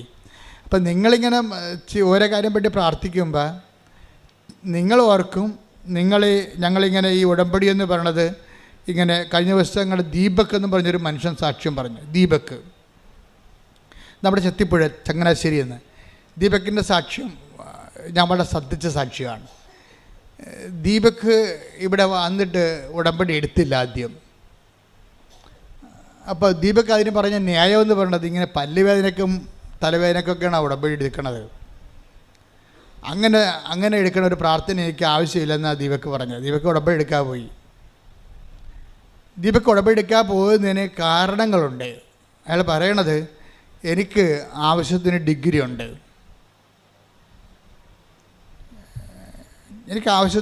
ഉണ്ട്, പിന്നെ എന്താ ഉള്ളത്, എനിക്ക് ആവശ്യത്തിന് ആരോഗ്യമുണ്ട്. അതൊക്കെ ശരിയാണ്, അയാളെ കണ്ടാൽ പറയും നല്ല ആരോഗ്യമുള്ള മനുഷ്യനാണ്. പിന്നെന്താ, എനിക്ക് നല്ല സൗന്ദര്യമുണ്ട്, നല്ല പേഴ്സണാലിറ്റി ഉണ്ട്. അപ്പോൾ എനിക്കിപ്പോൾ ഇതിനു വേണ്ടി ഉടമ്പടി എടുത്തിട്ടൊന്നും കാണിക്കാനില്ല. അതാണ് ദീപക് തിരിച്ചു പോയത്. കാര്യം എന്താ, എനിക്ക് ആവശ്യത്തിന് എക്സ്പീരിയൻസ് ഉണ്ട് എൻ്റെ പ്രൊഫഷനിൽ. പിന്നെ എനിക്ക് ആവശ്യത്തിന് ആരോഗ്യമുണ്ട്, ആവശ്യത്തിന് പേഴ്സണാലിറ്റി ഉണ്ട്, ആര് കണ്ടാലും അക്സെപ്റ്റ് ചെയ്യുന്നൊരു പേഴ്സണാലിറ്റി ഉണ്ട്. അപ്പോൾ എനിക്കിതൊക്കെ മതി. പിന്നെ കുറച്ച് ഹാർഡ് വർക്ക്, നമുക്ക് കുറച്ച് നമ്മളൊന്ന് ട്രൈ ചെയ്താൽ മതി, അതൊക്കെ ഓട്ടോമാറ്റിക്കായിട്ട് നടക്കും. അതിനുവേണ്ടി പ്രത്യേകിച്ച് ഉടമ്പടിയൊന്നും എടുക്കേണ്ട കാര്യമില്ല. അപ്പോൾ അയാൾക്ക് നല്ല കോൺഫിഡൻസാണ്. എന്തിൽ? അയാളുടെ കപ്പാസിറ്റിയിലുള്ള കോൺഫിഡൻസ് ഭയങ്കരമാണ്. വിദ്യാഭ്യാസം ആവശ്യത്തിനുണ്ട്, ജോബ് എക്സ്പീരിയൻസ് ഉണ്ട്, പിന്നെ എന്താ ഉള്ളത്, നല്ല ആരോഗ്യമുണ്ട്, 10 മനുഷ്യർ കണ്ട തെറ്റ് പറയാത്ത സൗന്ദര്യമുണ്ട്, പേഴ്സണാലിറ്റി. അപ്പോൾ ഇതൊക്കെ നമ്മളൊന്ന് ഇന്ത്യൻ മനസ്സ് വെച്ചാൽ മതി, എല്ലാം നടക്കും എന്നാണ് ദീപക് 13 കൊല്ലം വിചാരിച്ചുകൊണ്ടിരുന്നത്. 13 കൊല്ലം ദീപക് ജീവിത പ്രശ്നങ്ങളെ സമീപിച്ച രീതി എന്താണ്? ഞാൻ ഓക്കെയാണ്, എനിക്ക് ആവശ്യത്തിന് പറഞ്ഞ എല്ലാ ഡിമാൻഡ്സും സാറ്റിസ്ഫൈ ചെയ്യാനുള്ള ഭൗതിക സാഹചര്യമുണ്ട്, ഞാനൊന്ന് മനസ്സ് വെച്ചാൽ മതി, അത്രയേ ഉള്ളൂ. പക്ഷേ ദീപക് പറയണത്, ഞാനിങ്ങനെ മനസ്സ് വെച്ചിട്ടും എനിക്കൊരു പ്രൊമോഷൻ ആകണില്ല. എനിക്ക് കിട്ടിയ മിനിമം ശമ്പളത്തിലൊരു ജോലി ഞാൻ ചെയ്തുകൊണ്ട് അങ്ങനെ പോവുകയാണ്. അതിൽ നിന്ന് എനിക്ക് എൻ്റെ കപ്പാസിറ്റി അനുസരിച്ച് അതിൻ്റെ ഇരട്ടി ശമ്പളം കിട്ടാനുള്ള പ്രൊമോഷൻ കിട്ടേണ്ടതാണ്. പക്ഷേ 13 ഞാൻ കിട്ടും, ഇപ്പം കിട്ടും, നാളെ കിട്ടുമെന്നും പറഞ്ഞുകൊണ്ട് ഞാൻ എൻ്റെ ആരോഗ്യത്തിലും സൗന്ദര്യത്തിലും എൻ്റെ സർട്ടിഫിക്കറ്റിലും ഒക്കെ വിശ്വസിച്ചുകൊണ്ട് ഞാനിങ്ങനെ 13 കൊല്ലം എൻ്റെത് തളയിട്ടിരിക്കും. പിന്നീട് 13ാമത്തെ കൊല്ലം എനിക്ക് മനസ്സിലായി, ഞാൻ വൈഫിൻ്റെ കൂടെ ഇവിടെ വന്നതാണ്. അപ്പോൾ എനിക്ക് മനസ്സിലായി, ഇവിടെ ആൾക്കാർക്ക് ഉടമ്പടിയെടുത്ത് സാക്ഷ്യം പറയണതൊക്കെ ഇങ്ങനെ ഓരോരോ കാര്യത്തിന് ഉടമ്പടിയെടുക്കേണ്ട കാര്യമില്ല. ആ സാക്ഷ്യമൊക്കെ കേട്ടപ്പോൾ അയാൾക്ക് അങ്ങനെ ഇഷ്ടപ്പെട്ടില്ല. കാര്യം മനുഷ്യന്മാരൊക്കെ ഓരോ സാക്ഷ്യം പറയേണ്ടത് അയാളേക്കാൾ ക്വാളിറ്റി കുറഞ്ഞ മനുഷ്യരാണ്. അതാണ് പുള്ളി നോക്കണത്. അയാളേക്കാൾ ക്വാളിറ്റി കുറഞ്ഞ ആൾക്കാർ അവരുടെ കുറച്ച് ഭൗതിക കാര്യങ്ങൾക്ക് വേണ്ടി ഏതാണ്ടൊക്കെ എഴുതിയിട്ട് പ്രാർത്ഥിക്കണം, എന്ത് പരിപാടിയാണ്, ഇതൊന്നും എനിക്ക് ആവശ്യമില്ല എന്നുള്ളതാണ് ദീപകിൻ്റെ കിട്ടിയ ഇവിടെ വന്നപ്പോൾ കിട്ടിയ ഒരു അസസ്മെൻ്റ്. അതാണ്. അതുകൊണ്ട് അദ്ദേഹം 2 പ്രാവശ്യം ഉടമ്പടി എടുക്കാൻ പോയി. പക്ഷേ ലൈഫിനാണെങ്കിൽ ഒരു മാറ്റമില്ല. തൻ്റെ പഴയ ജോലിയും ആ മിനിമം ശമ്പളവും ഒക്കെ ആയിട്ട് ജീവിക്കുന്നു. പക്ഷേ കുഞ്ഞുങ്ങളൊക്കെ വളർന്നു വരണ കാരണം കൂടുതൽ ഫൈനാൻസ് സാമ്പത്തികം വേണം. പക്ഷേ അതായിരിക്കും മുടക്കാൻ പറ്റണില്ല. തൻ്റെ കഴിവനുസരിച്ച് ജോലി കിട്ടണമില്ല, അതിനെ പറ്റിയ ഉയർന്ന ജോലി കിട്ടണില്ല. എല്ലാ ഇൻ്റർവ്യൂവിനും പോകും, അവർ ഓക്കെ ആണെന്ന് പറയും, പക്ഷേ ജോലി കിട്ടത്തില്ല. എന്നിട്ട് പഴയ ജോലി തന്നെ കണ്ടിന്യൂ ചെയ്യും. അങ്ങനെ 13 വർഷം. 13 വർഷം കഴിഞ്ഞപ്പോഴാണ് പുള്ളിക്ക് തോന്നി, ഇനിയിപ്പോൾ എൻ്റെ കയ്യിൽ നിന്ന് പോയല്ലോ എന്ന് വിചാരിച്ചു. അതാണ് വിഷയം. ഉടമ്പടിയിലോട്ട് മനുഷ്യൻ വരണ ഒരു ടൈമെന്ന് പറയണത് ജീവിതം നമ്മുടെ കയ്യിൽ നിന്ന് പോകണം പോലെ നമുക്ക് തോന്നണം. നിങ്ങൾക്ക് പലപ്പോഴും അങ്ങനെ തോന്നിയല്ല ഉടമ്പടി എടുത്തിരിക്കണത്. നിങ്ങളുടെ കൂട്ടുകാരത്തി ഉടമ്പടി എടുക്കാൻ പോയപ്പോൾ എന്നാൽ ഞാനും വന്നെന്ന് പറയും. എനിക്ക് ഒറ്റയ്ക്ക് പോകാൻ കഴിയല്ലേ, ഞാൻ പല ദിവസമായിട്ട് ഉടമ്പടി എടുക്കണം വിചാരിച്ചതാണ്, അപ്പം നീ ഇപ്പോൾ പോകണ്ടല്ല എന്ന് ഞാനും വന്നു. എന്നുവെച്ചാൽ ഒന്ന് ആലപ്പുഴ വരികയും ചെയ്യാം, പറ്റുമെങ്കിൽ ഒന്ന് ബീച്ചിൽ പോവുകയും ചെയ്യാം, അല്ലെങ്കിൽ ഉടമ്പടി എടുത്ത്. അപ്പോൾ അവർ തർക്കിക്കണ ഇതാണ്, ആദ്യം ഹൗസ് ബോട്ടിൽ പോയിച്ച് മുതൽ ഉടമ്പടി എടുക്കണം, അത് ഉടമ്പടി എടുത്തിട്ട് ഹൗസ് ബോട്ടിൽ പോകണം. അതാണ് പ്രശ്നം. വേറെ പ്രശ്നങ്ങളൊന്നുമില്ല പാവത്തുങ്ങൾക്ക്. അതും തർക്കിച്ചുകൊണ്ടാണ് വരുന്നത്. അപ്പോൾ ചിലർ പറയും നമ്മൾ ഹൗസ് ബോട്ടിൽ പോയിട്ട് വരുമ്പോൾ ഉടമ്പടി തീർന്നാൽ എന്ത് ചെയ്യും? എന്നാൽ പിന്നെ അപ്പോൾ പറയും എന്നാൽ പിന്നെ നമുക്ക് ഉടമ്പടി എടുത്തിട്ട് ഹൗസ് ബോട്ടിൽ ചെല്ലാം. അപ്പോൾ ഉടമ്പടി എടുത്തിട്ട് ഉടമ്പടിക്ക് എത്ര ദിവസം നേരം വേണം? അത് 4 മണിക്കൂർ വേണം. അപ്പോൾ അപ്പോൾ ഇത് 4 ഇവിടെ, പിന്നെ 1 മണിക്കൂർ ആകുമ്പോൾ 5 മണിക്കൂർ നടന്ന് അവിടെ ചെല്ലുമ്പോൾ 1 മണിക്കൂർ. അപ്പോൾ നമ്മൾ കൊടുക്കേണ്ടത് 7,000 രൂപ. 7,000 രൂപയ്ക്ക് എത്ര മണിക്കൂർ? നമുക്ക് 5 മണിക്ക് ഇറങ്ങണ്ടേ? അപ്പോൾ അത് നഷ്ടമാണല്ലേ. അപ്പോൾ ഉടമ്പടിയെക്കുറിച്ചല്ല ചിന്തിക്കണത് എന്താണ്? ഹൗസ് ബോട്ടിൽ നമ്മൾ താമസിച്ചത് 4 മണിക്കൂറിൽ നമ്മൾ 8,000 രൂപ കൊടുക്കണ്ടേ എന്നാണ് ചിന്തിക്കേണ്ടത്. ഇങ്ങനെ ഉടമ്പടി എടുക്കണവർ ഉണ്ട്, ഇല്ലെന്നല്ല, ഉണ്ട്. അപ്പോൾ ഒരു ടൈം പാസിന് അകവും കാണാം, താളിയും പറിക്കാം, ആലപ്പുഴയും പോകാം, ഉടമ്പടി എടുക്കാം, ഹൗസ് ബോട്ടിൽ പോകാം. അങ്ങനെ വന്നവരാണ് ഈ പണി മേടിക്കുന്നത്. ജീവിതത്തിൽ പെട്ടുപോയി ജീവിതം കയ്യിൽ നിന്ന് പോയെന്ന് ചിന്തിക്കുന്ന ആൾക്കാരില്ലേ, അവർ ഉടമ്പടി എടുത്ത് അതിൻ്റെ അകത്ത് കൊണ്ട് സ്റ്റിക്ക് ഓൺ ചെയ്യും. കാര്യം അവർക്ക് വേറെ ഓപ്ഷൻ ഇല്ല. അവർ ടൈം പാസിന് ഉടമ്പടി എടുത്തിരിക്കണമല്ല. അവരുടെ ജീവിതം ഇനി മുന്നോട്ട് പോകണമെങ്കിൽ ദൈവം ഇടപെടണം. കാര്യം അവർ നോക്കിയിട്ട് ആരോഗ്യമുണ്ട്, പക്ഷേ അത് വർക്കൗട്ട് ചെയ്യണില്ല. അവർക്ക് പേഴ്സണാലിറ്റി ഉണ്ട്, പക്ഷേ വർക്കൗട്ട് ചെയ്യണില്ല. 13 വർഷമായിട്ട് വർക്കൗട്ട് ചെയ്തിട്ടില്ല. നല്ല പ്രൊഫഷനുണ്ട്, അല്ല നല്ല ശമ്പളം, നല്ല സർട്ടിഫിക്കറ്റ് ഉണ്ട്, പക്ഷേ വർക്കൗട്ട് ചെയ്യണില്ല. ഇങ്ങനെ ഇതൊന്നും നടപടിയിൽ വരാത്തപ്പോഴാണ് ആൾക്കാർ ഉടമ്പടി എടുക്കുന്നത്. പക്ഷേ ഉടമ്പടി എടുക്കുമ്പോൾ ഉണ്ടാകുന്ന പ്രശ്നം എന്ന് പറയണത് ഇത് ബൈലാറ്ററൽ എഗ്രിമെൻ്റ് അല്ലേ. ഇപ്പം ദീപക്ക് എന്താ സംഭവിച്ചത്? ദീപക്ക് ഉടമ്പടി എടുത്ത് ജീവിതം കയ്യിൽ നിന്ന് പോയെന്ന് കണ്ടപ്പോൾ പുള്ളിക്കാരനെ ഉടമ്പടി എടുത്തിട്ട് എന്ത് ചെയ്ത്? ആ ഉടമ്പടി പത്രവും ആ ഉടമ്പടി തിരിയും കാശുരൂപവും ഉപ്പും തൈലും എല്ലാം കൊണ്ടേ പുള്ളി പെട്ടി വെച്ച് പൂട്ടി. എന്നിട്ട് കൂട്ടുകാരൻ്റെ കല്യാണത്തിന് പോയി. പിന്നെ ചെയ്യാമെന്നും പറഞ്ഞു. അതാണ് സംഭവം. അപ്പം തന്നെ ഒരു തീരുമാനമാകും ഉടമ്പടിക്ക്. മനസ്സിലായില്ലേ? ഇതാണ് എല്ലാവർക്കും എൻ്റെ അബദ്ധം. അതാണേ ദീപക്ക് ചെയ്തിരിക്കണത്.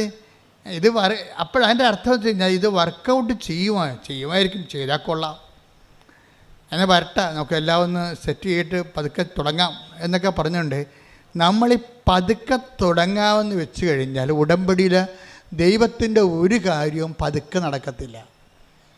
അത് എപ്പോഴും നമ്മൾ ഓർത്തേക്കണം.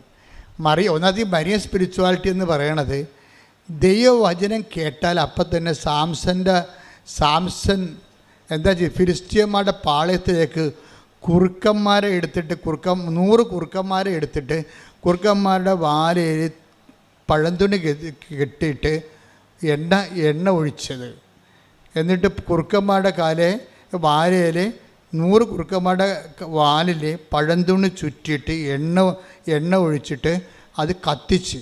അപ്പോൾ വാലിന് തീ പിടിച്ച കുറുക്കന്മാർ റോക്കറ്റ് പോലെ ഇടിച്ച് പന്തം പോലെ ഫിലിസ്ത്യൻ പാളയത്തിലേക്ക് ഇടിച്ച് കയറി അത് മൊത്തം കത്തിച്ച് കളഞ്ഞു.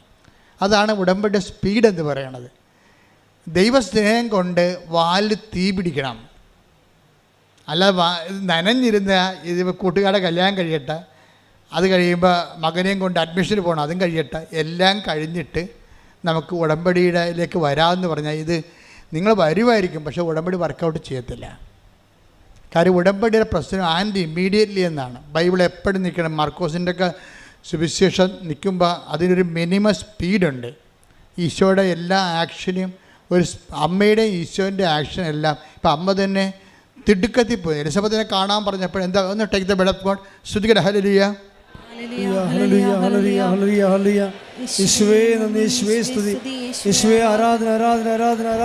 ലൂക്ക 1:39. ലൂക്ക 1:39 കേട്ടോ. ആ ദിവസങ്ങളിൽ മറിയം യൂദയായിലെ മലമ്പ്രദേശത്തുള്ള ഒരു പട്ടണത്തിലേക്ക് തിടുക്കത്തിൽ യാത്ര പുറപ്പെട്ടു. അപ്പം മറിയം പോകുമ്പോൾ യാത്ര പുറപ്പെട്ടെന്ന് പറഞ്ഞാൽ മതി. അത് തിടുക്കം പറയേണ്ട ഒരു കാര്യം അവിടെ ഇല്ല. അത് തിടുക്കം പറഞ്ഞില്ലെങ്കിലും ആ ബൈബിളിൽ നിന്ന് ആ വചനം നിന്നോളും. സപ്പോർട്ടീവാണ്. പക്ഷേ ഈ ലൂക്ക പറയണ മറിയം ഇങ്ങനെ ചെല്ലട്ടെ എന്ന് പറഞ്ഞാൽ ആൾക്കാർ നടക്കത്തില്ല. അങ്ങനെയല്ല പോയത്. എന്താണ്? ഇടിച്ച് കുത്തി ഒറ്റ പോക്കാണ് പോയത്. അതായത് റോക്കറ്റ് സ്പീഡാണ്. ഉടമ്പടിയിൽ നിങ്ങൾ കൈകാര്യം ചെയ്യുന്ന സ്പീഡാണ് ഉടമ്പടിയുടെ ഇത് ഉടമ്പടി ഫയർ ആകുന്നതിൻ്റെ ഒരു മോഡ് അതാണ്. അപ്പോൾ എപ്പോഴും നമ്മൾ ചെയ്യണം, ഉടമ്പടി ചെയ്യുമ്പോൾ തളർന്നു കുത്തി ഇനി ആർക്കാണ് ഈ പത്രം കൊടുക്കേണ്ടത്, ആര് മേടിക്കുക, അവരിങ്ങോട്ടേക്കാണ് തിരിച്ചു തരിക, ഇങ്ങനെ അളിഞ്ഞ മോന്ത്യമായിട്ട് ഉടമ്പടി ചെയ്താൽ നിൻ്റെ ജീവിതം ഇങ്ങനെ അളിഞ്ഞിരിക്കേ ഉള്ളൂ. അതുകൊണ്ടാണ് ഞാൻ പറഞ്ഞത്, ആദ്യമേ നിങ്ങൾ ഈ പത്രം വെച്ച് പ്രാർത്ഥിക്കണം. ഇവിടെയൊക്കെ ആദ്യം സിംഹങ്ങളാണ് ഇവിടെ ഉടമ്പടി എടുത്തിരിക്കുന്നത്. അത് അവർക്ക് ഉടമ്പടി എടുക്കുമ്പോൾ തന്നെ അപ്പം തന്നെ ഒരു ദിവസം ഒരു ആങ്ങളെയും പെങ്ങളും ഞാൻ നോക്കുമ്പോൾ ഒരു പള്ളിയിൽ ബൈക്കിൽ പോവുകയാണ്. പെങ്ങളെ പുറകെ ഇരിക്കുന്ന ആങ്ങളെ വണ്ടി ഓടിക്കണം. രണ്ടും ചെറുപ്പക്കാരാണ്, 10, 22, 23 വയസ്സുണ്ട്.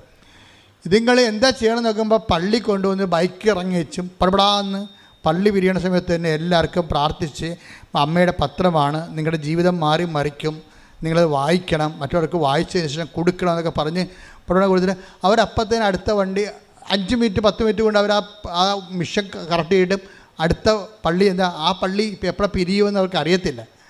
ആ പള്ളി പിരിയുമ്പോൾ അവിടെ എത്തണം, അടുത്ത പള്ളി എത്തണം.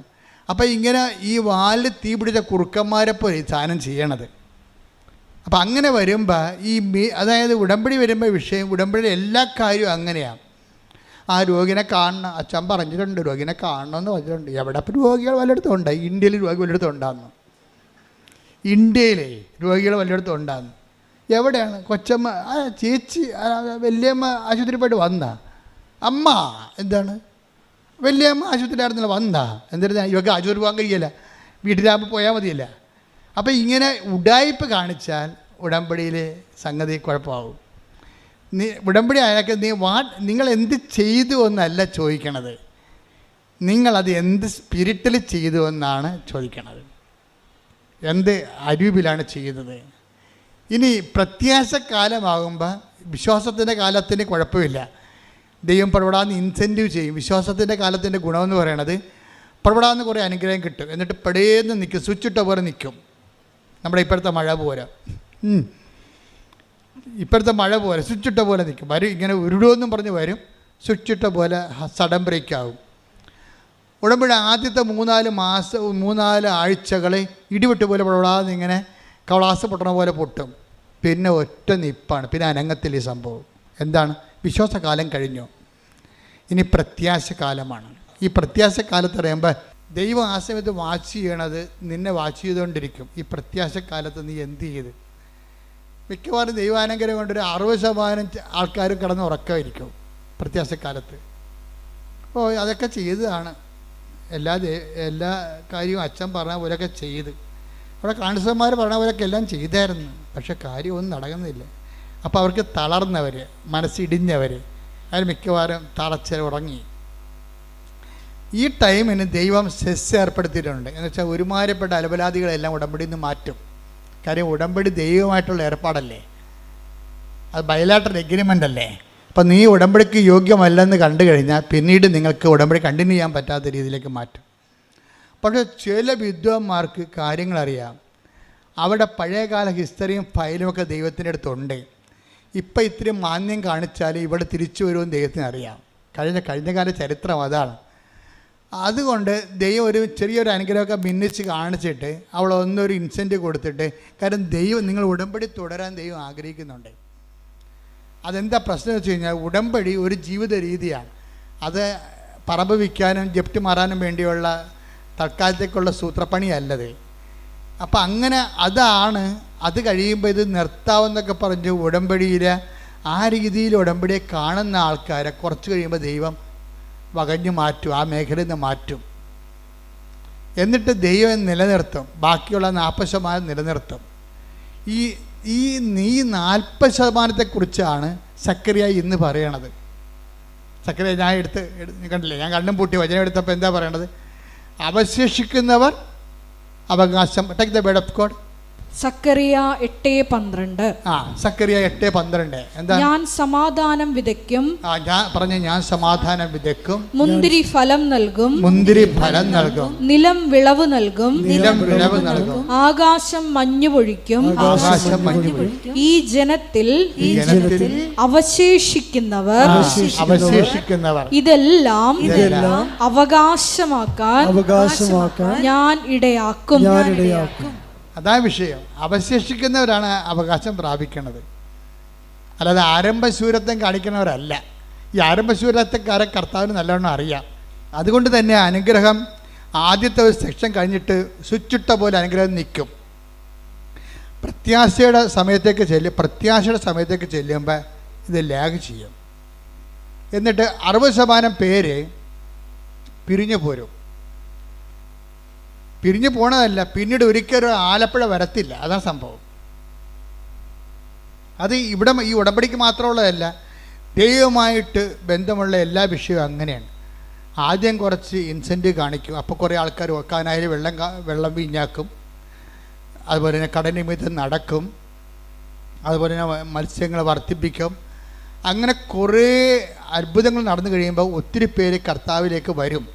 കുറേ അണ്ണന്മാർ ശിഷ്യന്മാരാകും. ആ ശിഷ്യന്മാരുടെ കൂട്ടത്തിൽ കുറച്ച് കഴിയുമ്പോൾ ഈ സ്നേഹത്തിൻ്റെ കാലം തുടങ്ങും. പ്രത്യാശയുടെ കാലം കഴിഞ്ഞ് പിന്നെ വേണ്ടത് കുറച്ചുകൂടി ബുദ്ധിമുട്ടാണ്. എന്താ കാര്യം? അവിടെ സ്നേഹം മാത്രമേ ഇൻവെസ്റ്റ് ചെയ്യത്തുള്ളൂ. അവിടെ നിങ്ങളുടെ ജോലി, വീട്, വിവാഹം, അങ്ങനെ ഒരു കാര്യവും ദൈവം അഡ്രസ്സ് ചെയ്യത്തില്ല. ദൈവം നോക്കും നിൻ്റെ സ്നേഹം വളർന്നു എന്ന് നോക്കും. അതാണ് സ്നേഹത്തിൻ്റെ കാലം എന്ന് പറയണത്. ഉടമ്പടിയുടെ സ്നേഹത്തിൻ്റെ കാലത്ത് നോ സൈൻ, അടയാളമൊന്നുമില്ല. ആശുഷ ജീവിതം ഇങ്ങനെ പോകും. പണ്ടുമ്പോൾ ഉടമ്പടി എടുക്കാഞ്ഞ കാലത്ത് എങ്ങനെയായിരുന്നു, ഏതാണ്ട് അതുപോലെയൊക്കെ തന്നെ പോകും. അപ്പോൾ ദൈവം പരിശുദ്ധാത്മാവ് ഉണ്ടെങ്കിൽ ദൈവം പറയും ഇത് സ്നേഹത്തിൻ്റെ കാലമാണ്.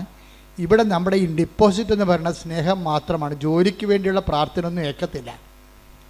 കൊച്ചുണ്ടാകാൻ വേണ്ടി പ്രാർത്ഥിക്കുന്നു, കല്യാണം കിട്ടാൻ വേണ്ടി പ്രാർത്ഥിക്കുന്നു. അതൊക്കെ നീ നേരത്തെ ഫെയ്ത്ത് കാലത്ത് പ്രാർത്ഥിച്ചതാണ്. ഇപ്പം അതിനൊന്നും അടയാളമില്ല. ഇപ്പം തോന്നണത് നിനക്ക് ദൈവത്തോട് സ്നേഹമുണ്ടോ എന്നേ നോക്കത്തുള്ളൂ. അതാണ് സ്നേഹത്തിൻ്റെ കാലം. ഈ സ്നേഹത്തിൻ്റെ കാലം എന്ന് പറയുന്നത് ഒരു 1.5 കാലമാണ്. കാര്യം ഇതെന്ന് പറയണത് ഒരു 20% സർവൈവിങ് കിട്ടും ഇതിനകത്തുനിന്ന് സ്നേഹത്തിൻ്റെ കാലത്ത്. ഇത് ഇവിടെ ഒരു അവശേഷിക്കുന്ന ആൾക്കാരുണ്ട്.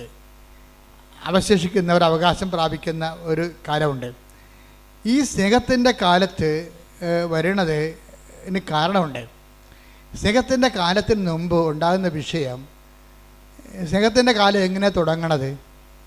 സ്നേഹത്തിൻ്റെ കാലം തുടങ്ങണത് ശരിക്കും പറഞ്ഞാൽ മറ്റുള്ളവർ ഉടമ്പടിയെക്കുറിച്ചും മറ്റുള്ളവർ നീ എടുത്ത ഉടമ്പടിയെക്കുറിച്ചും നിന്നോട് സംസാരിക്കും. അപ്പോൾ നീ തീഷ്ണത കൊണ്ട് തുള്ളിച്ചാടും. ഉടമ്പടി എടുത്തിട്ടുള്ള ആൾക്കാർ തന്നെ നിന്നോട് വന്ന് സംസാരിക്കും ഉടമ്പടിയെക്കുറിച്ച്.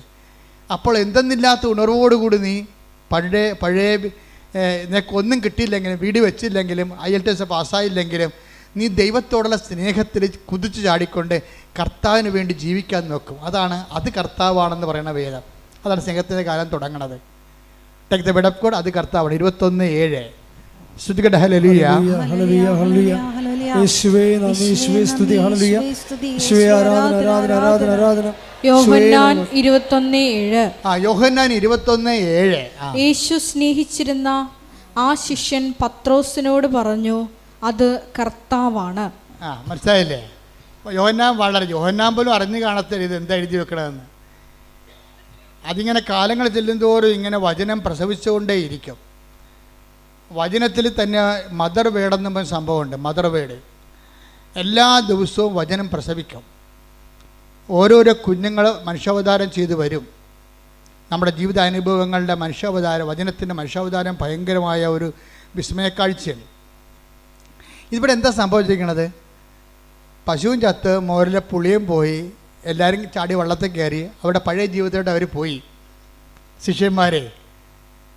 ശിഷ്യന്മാരെല്ലാവരും പഴയ പണിക്ക് പോയി. യേശുവിൻ്റെ കൂടെ പോയിട്ട് പണ്ടൊക്കെ അപ്പം വർദ്ധിപ്പിച്ചൊക്കെ നുണഞ്ഞുകൊണ്ടൊക്കെ പറഞ്ഞുകൊണ്ടിരിക്കുകയാണ്. പണ്ട് അപ്പം വർദ്ധിപ്പിച്ചാൽ ഞങ്ങൾക്ക് തിന്നാനും ഭയങ്കര മധുരമായിരുന്നു, അത് മീൻ കിട്ടിയായിരുന്നു, അത് ഭർത്താവ്യം കിട്ടിയാന്നൊക്കെ പറഞ്ഞിട്ട് വള്ളത്തിൽ പറഞ്ഞ് കുത്തിരുന്ന് പണ്ടത്തെ ആധ്യാത്മിക അനുഭവങ്ങളൊക്കെ പറഞ്ഞുകൊണ്ടിരിക്കുകയാണ്. പെട്ടെന്ന് ഒരാളിങ്ങനെ ഈ വെളുപ്പാൻ കാലത്ത് കടലിൻ്റെ അരികിൽ നിൽക്കണ കാണും. ഇവന്മാർ അങ്ങനെ പല ആൾക്കാരും കടപ്പുറത്ത് വരുന്നതാണ്.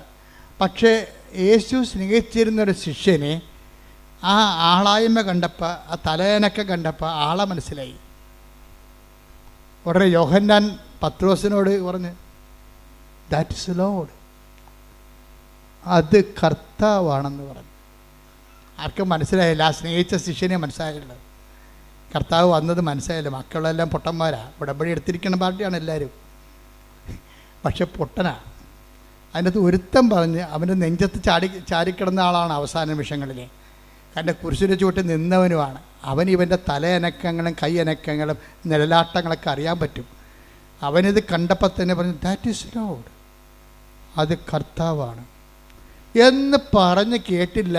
10 ദിവസം നോക്കുമ്പോൾ തനിക്ക് തുണിയില്ലാതിരിക്കുന്ന വെള്ളത്തെ അവൻ ചാടി പുറങ്കുപ്പായി എടുത്തിട്ടേച്ച് ഒറ്റ ചാട്ടം വെള്ളത്തിലോട്ട്. ഈ കർത്താവിൻ്റെ പേര് കേട്ടതേ ഉള്ളൂ, അപ്പം തന്നെ അവൻ ചാടി. ആദ്യം ഞങ്ങൾ പണിക്ക് പോകണമെന്ന് പറഞ്ഞ പാർട്ടിയാണ്. അപ്പോൾ ഇനി ഇവിടെ കരക്ക് നിന്നിട്ട് കാര്യമൊന്നുമില്ല, ഭക്ഷണം കഴിക്കണമെങ്കിൽ ഈ കൈ കൊണ്ട് അധ്വാനിക്കണമെന്ന് പറഞ്ഞുകൊണ്ട് തിരിച്ചു പോയ പാർട്ടിയാണ്. പക്ഷേ ആ ഉടമ്പടി കാലമൊക്കെ കഴിഞ്ഞു, അതിൻ്റെ കാലമൊക്കെ അടയാളങ്ങളൊക്കെ തീർന്ന് ഈശോയും മരിച്ചു. ഈ ജീവിതത്തിൽ വേണമെങ്കിൽ നമുക്ക് എന്നാ ഉടമ്പടി, നമ്മൾ വിലയെടുത്ത് നമുക്ക് ജീവിക്കാം. ആൾക്കാർ പറയത്തില്ലേ, നാട്ടുകാർ പറയണില്ലേ, എന്നാ പാർട്ടി, നമ്മൾ വിലയെടുത്താൽ നമുക്ക് ജീവിക്കാം. അതിപ്പോൾ പാർട്ടി മാത്രമല്ല, ആധ്യാത്മിക മേഖലയിലുണ്ട്. കുറച്ച് കഴിയുമ്പോൾ ആൾക്കാർക്ക് നിരാശ കയറിയിട്ട് പറയും, ഓ നമ്മൾ വിലയെടുത്താൽ നമുക്ക് ജീവിക്കാം. അതുമാണ് അപ്പോസ്തലന്മാരാണ് ഇത് ആദ്യം പറഞ്ഞത്. ഞാൻ പണിക്ക് പോകാൻ പോകണമെന്ന് പറയും, ഞാൻ പണിക്ക് പോകാൻ പോകണം. അപ്പോൾ പറയും മറ്റുള്ള അണ്ണന്മാരും പറഞ്ഞ് ഞങ്ങളും വരണമെന്ന് പറയും. എല്ലാം കൂടി കെട്ടിയെടുത്ത് പോയതാണ്. എല്ലാവരും കെട്ടിയെടുത്ത് പോയെങ്കിലും കർത്താവിൻ്റെ രീതി വെച്ചാൽ കർത്താവിന് ഇവിടെ ഇൻവെസ്റ്റ്മെൻറ്റ് അറിയാം നല്ലവണ്ണം. ഇവിടെ ഇൻവെസ്റ്റ്മെൻറ്റ് എന്താണെന്ന് വെച്ച് കഴിഞ്ഞാൽ ഇവർക്ക് നിക്ഷേപമുണ്ട്. കഴിഞ്ഞകാല കാലഘട്ടത്തിലെ കർത്താവിന് വേണ്ടി ഒത്തിരി സ്നേഹിച്ച് കൂടെ നടന്ന് ജോലി ചെയ്ത ആൾക്കാരാണ്. ഒരുത്തൻ കർത്താവിന് വേണ്ടി വെട്ടിയ ആളാണ് പത്രോസ്. ശത്രുക്കളുടെ മുമ്പിൽ നിന്ന് കർത്താവിനെ രക്ഷിക്കാൻ വെട്ടിയ ആളാണ്. ആൾക്ക് ഇൻവെസ്റ്റ്മെൻ്റ് ഉണ്ട്. യോഹന്നാനാണെങ്കിൽ കർത്താവിന് സമരിയക്കാരുടെ വഴിയെ കൂടി കർത്താവ് പോകണമെന്ന് പറഞ്ഞപ്പോൾ സമരിയക്കാർ പറഞ്ഞു, നിൻ്റെയൊക്കെ കൈയും കാലും വെട്ടുമെന്ന് പറഞ്ഞപ്പോൾ പറഞ്ഞ് കർത്താവിനോട് തിരിച്ചു വന്നും പറഞ്ഞ്, നീ ദൈവപുത്രനാണ്, അധികാരമുണ്ട്, പക്ഷെ പ്രയോജനമില്ല. ഇവന്മാരുടെയൊക്കെ പെടലെടുക്കേണ്ടതാണ്. ആ അധികാരം ഇങ്ങോട്ട് ആകാശത്ത് തീയും ഗന്ധം ഇറക്കണം, ഞാൻ കാണിച്ചു തരാം. ഇവന്മാർ ഇന്ന് സംസാരിച്ചാലോ നാളെ സംസാരിക്കില്ലെന്ന് പറഞ്ഞ് സമരിയക്കാരുടെ ഇതിൽ കർത്താവിന് വേണ്ടി വീമ്പിളച്ച് ചെയ്യുന്ന ആളാണ് യോഹന്നാൻ. ഈ രണ്ട് കാര്യവും കർത്താവ് വഴക്കിട്ടെങ്കിലും കർത്താവിൻ്റെ മനസ്സിലതുണ്ട്. അതാണ് വിഷയം. നമ്മൾക്കൊരു കാലത്തെ പ്രാർത്ഥനയിലൊക്കെ വന്ന് വീഴ്ചയൊക്കെ വന്നെങ്കിലും കർത്താവിൻ്റെ ശാസനം കിട്ടിയാലും നിൻ്റെ ഇൻവെസ്റ്റ്മെൻറ്റ് ദൈവം മറക്കത്തില്ല ഒരിക്കലും. അതാ വീണ്ടും ആ രണ്ട് കക്ഷികൾ വന്നില്ലേ, യോഹന്നാനും പത്രോസും. പണ്ട് ഈ രണ്ട് കക്ഷികളാണ് കർത്താവിൻ്റെ ജീവന് വേണ്ടി പോരാടിയ രണ്ട് കക്ഷികളാണ്. അപ്പോൾ യോഹന്നാൻ ആണ് കണ്ടെത്തി പറഞ്ഞത് അത് കർത്താവാണെന്ന്. അപ്പം തന്നെ പത്രോസ് എടുത്തു ചാടി. അപ്പം യോഹന്നാൻ തന്നെ സുവിശേഷം എഴുതിയിരിക്കുകയാണ്. എന്താ പറയണത്? അവൻ എടുത്തു ചാടി, പക്ഷേ നമ്മുടെ കയ്യിൽ നിന്ന് താക്കോല് പോയി. അവൻ താക്കോൽ അടിച്ച് മാറ്റിയെന്ന്. എന്താ കാര്യം? അവൻ എടുത്തു ചാടി. പിന്നെ ഉടനെ ബൈബിൾ പറയണ, എന്നാൽ മറ്റു ശിഷ്യന്മാർ വള്ളത്തിൽ തന്നെ ഇരുന്ന് മീനും കൊണ്ട് പോകുന്നെന്നാണ് പറയണം.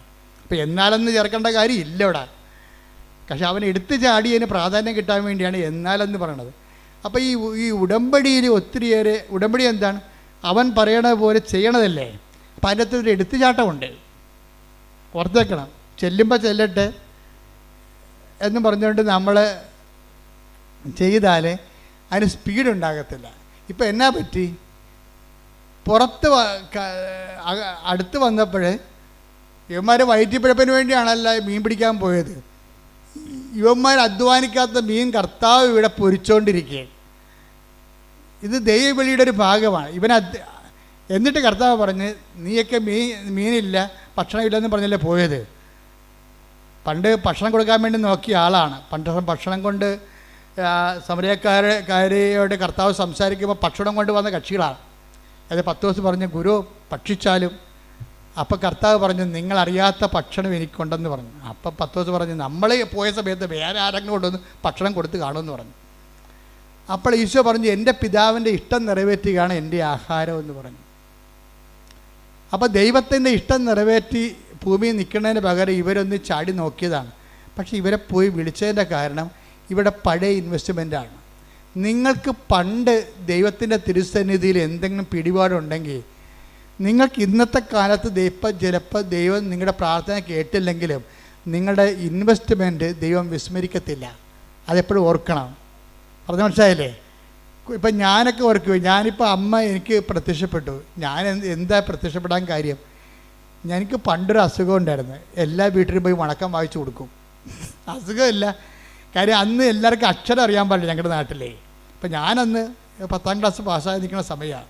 ഇപ്പം ജീവിതകാലത്ത് മെയ് മാസം വണക്കം വരുമ്പോൾ ഞാൻ ഒരു വീട്ടിൽ പോയി വണക്കം വായിച്ചു കൊടുക്കും. അപ്പോൾ അവിടെ പാട്ടൊക്കെ പാടിച്ചിട്ട് അടുത്ത വീട്ടിൽ പോകും വണക്കം വായിക്കാൻ വേണ്ടി. അപ്പോൾ രാത്രി 7 മണി തൊട്ട് രാത്രി 10 മണി വരെ ഓരോ വീട്ടിൽ പോയിരുന്നുണ്ട് വണക്കം വായിച്ചു കൊടുക്കും. ഇത് നിക്ഷേപമാണ്. അമ്മയുടെ പ്രത്യക്ഷീകരണം വന്നപ്പോൾ ആ പഴയ അക്കൗണ്ടിൽ നിന്നുള്ള സംഭവം എനിക്ക് കിട്ടിയിട്ടുണ്ട്. ദൈവത്തിന് വേണ്ടി നമ്മൾ ചെയ്യണ ഒരു കാര്യവും പാഴായി പോകത്തില്ല. നീ ദൈവത്തിന് വേണ്ടി എന്ത് ചെയ്തിട്ടുണ്ടോ അതെല്ലാം നിക്ഷേപമാണ്. ഒരു ടൈം ആകുമ്പോൾ ആ സാധനം എല്ലാം എടുക്കും ദൈവം. യോഹന്നാനും പത്രോസിനും നല്ല നിക്ഷേപമുള്ള ആൾക്കാരാണ്. പക്ഷേ പത്രോസിന് ഇമ്മിണി കൂടുതലാണ്. പക്ഷേ അതുകൊണ്ട് പത്രോസിനോട് തന്നെ ചോദിക്കും, നീ ഇവരെക്കാളൊക്കെ അധികമായി എന്നെ സ്നേഹിക്കുന്നുവോ? അതാണ് സംഭവം. ഇവരെക്കാളെല്ലാം അധികമായി എന്നെ സ്നേഹിക്കുന്നുണ്ടെന്നറിയാം.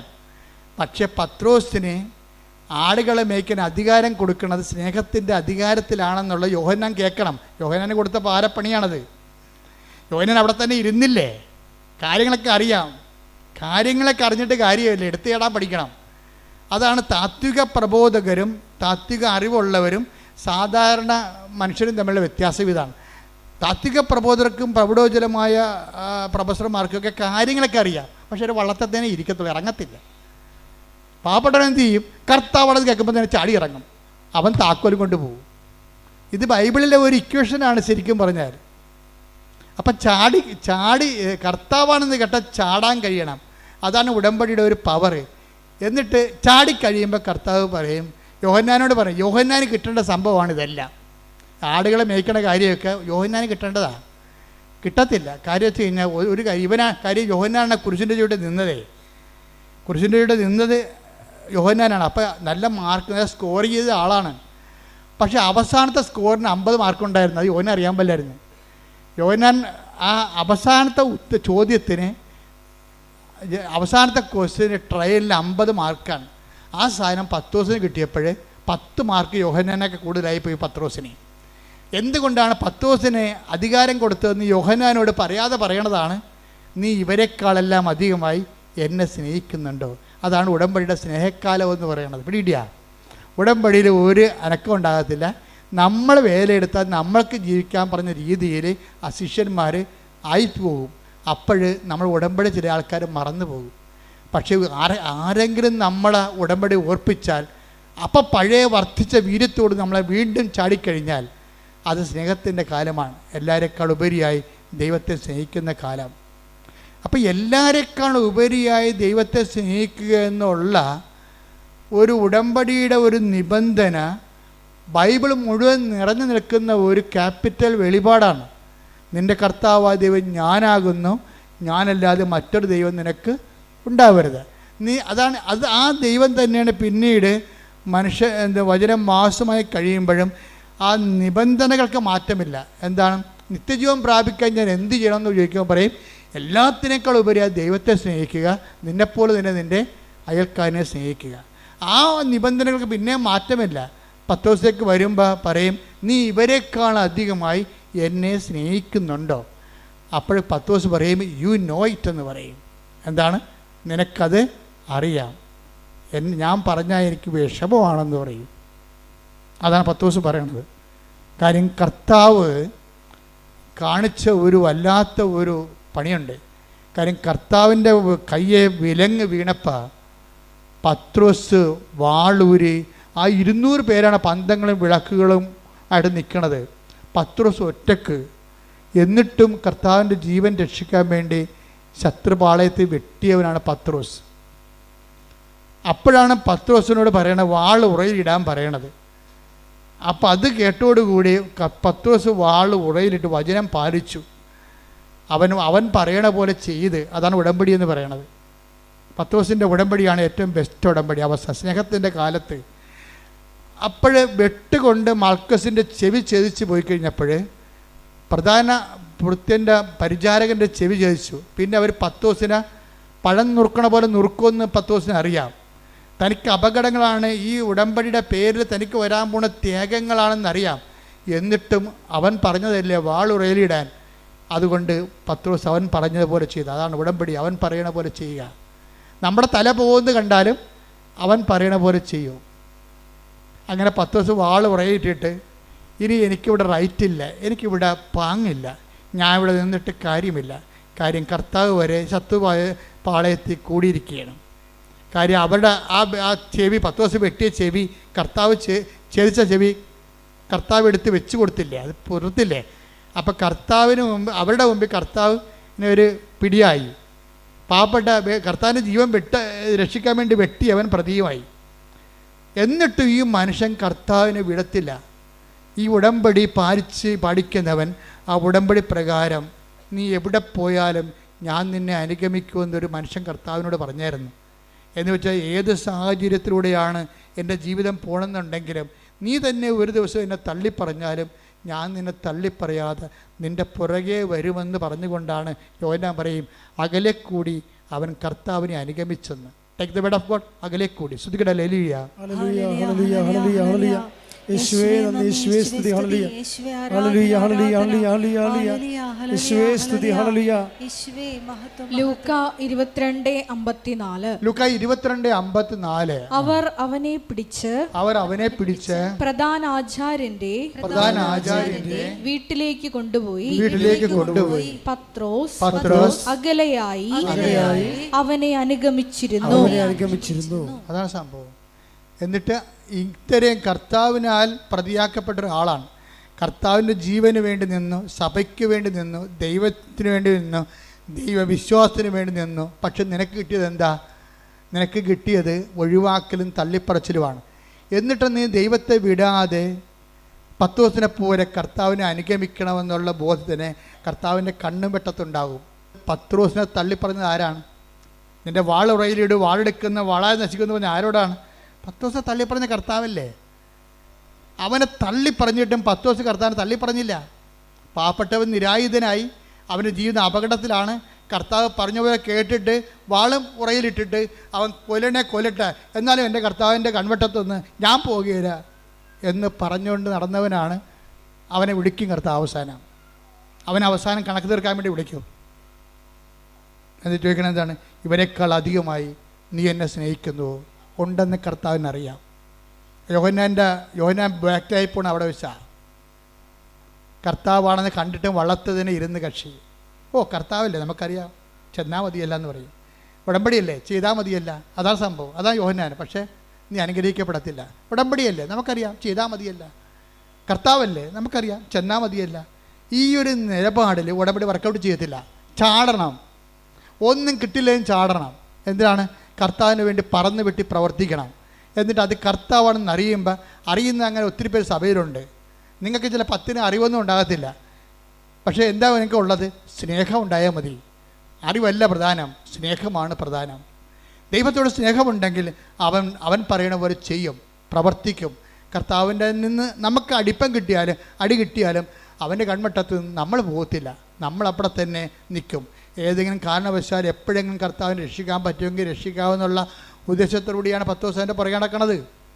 എന്തൊരു സ്നേഹമാണ് ആ മനുഷ്യന്.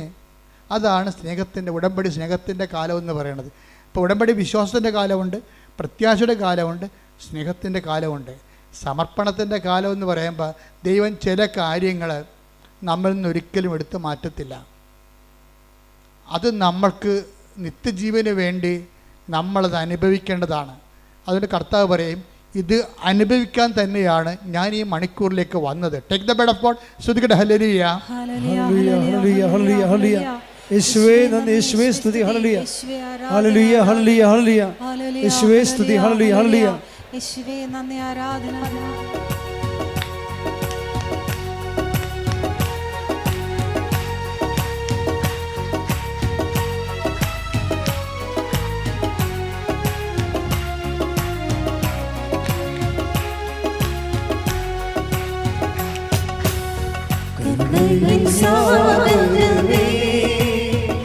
സുഖം കൂടുമേ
പരിശുദ്ധ പരമദിവ്യകാരുണ്യത്തിന് നേരവും ആരാധനയും സ്തുതിയും പുകഴ്ചയും ഉണ്ടായിരിക്കട്ടെ.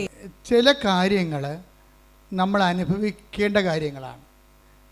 ചിലത് അനുഗ്രഹവുമായിട്ടും അതിശയവുമായിട്ടും ഒക്കെ മാറിയിട്ട് അവസാനം ചില കാര്യങ്ങളുണ്ടാവും.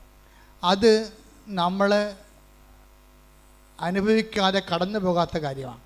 ഇത് അനുഭവിക്കാതെ കടന്നു പോകത്തില്ലെങ്കിൽ 12 വായിച്ച് യോഹന്നാൻ 12:27. യോഹന്നാൻ 12:27. ഇപ്പോൾ എൻ്റെ ആത്മാവ് അസ്വസ്ഥമായിരിക്കുന്നു. പറഞ്ഞു, ഇപ്പോൾ എൻ്റെ ആത്മാവ് അസ്വസ്ഥമായിരിക്കുന്നു. ഞാൻ എന്തു പറയേണ്ടു? പിതാവേ, ഈ മണിക്കൂറിൽ നിന്ന് എന്നെ രക്ഷിക്കണമേ. അല്ല, ഇതിനു വേണ്ടിയാണല്ലോ ഈ മണിക്കൂറിലേക്ക് ഞാൻ വന്നത്. അപ്പം ചില കാര്യങ്ങൾ ദൈവഹിതമായിട്ട് നമ്മളെ കടന്നു പോകത്തില്ല. നമ്മളത് അനുഭവിക്കേണ്ടി വരും. ഈ അനുഭവിക്കേണ്ട കാലത്ത് വരുമ്പോൾ വിശ്വാസം വർക്കൗട്ട് ചെയ്തില്ല, പ്രത്യാശ വർക്കൗട്ട് ചെയ്യില്ല, സ്നേഹമല്ല. അവിടെ എന്താണ്? സമർപ്പണം. അതാണ് കർത്താവ് പറഞ്ഞത്. ഈശോ ആണ് ഇതിൻ്റെ അകത്ത് 10 ദിവസത്തിനേക്കാളും നല്ലത്. അവിടെയാണ് അതുകൊണ്ട് ഞാൻ എപ്പോഴും നമ്മുടെ അലക്സച്ചനൊക്കെ എപ്പോഴും തർക്കിക്കും ഞങ്ങൾ പ്രശ്നം കഴിക്കാൻ നേരത്ത്. കാര്യം അലക്സച്ചനൊക്കെ പറയും നമ്മൾ കർത്താവിൻ്റെ തനി പുരോഹിതരാണ്, ഇമേജാണ്, ആൾട്ടർ ക്രൈസ്റ്റാണ്. ഞാൻ പറഞ്ഞു ഇറ്റ്സ് ഓക്കെ, പക്ഷെ അത് പ്രായോഗികമാണെന്ന് അറിയത്തില്ല എന്ന് പറയും. അതെന്താ ഞാനങ്ങനെ പറഞ്ഞത്? അത് നമ്മൾ ക്രിസ്തു ആണെന്ന് പറഞ്ഞാലൊക്കെ സഭയുടെ പഠനങ്ങൾ അങ്ങനെയൊക്കെയാണ്. പക്ഷേ അത് ആശയം എന്തുമാത്രം പ്രായോഗികമാണെന്ന് അറിയത്തില്ലെന്ന് ഞാൻ പറയും. സഭയെ വിമർശിച്ച് പറയണതല്ല.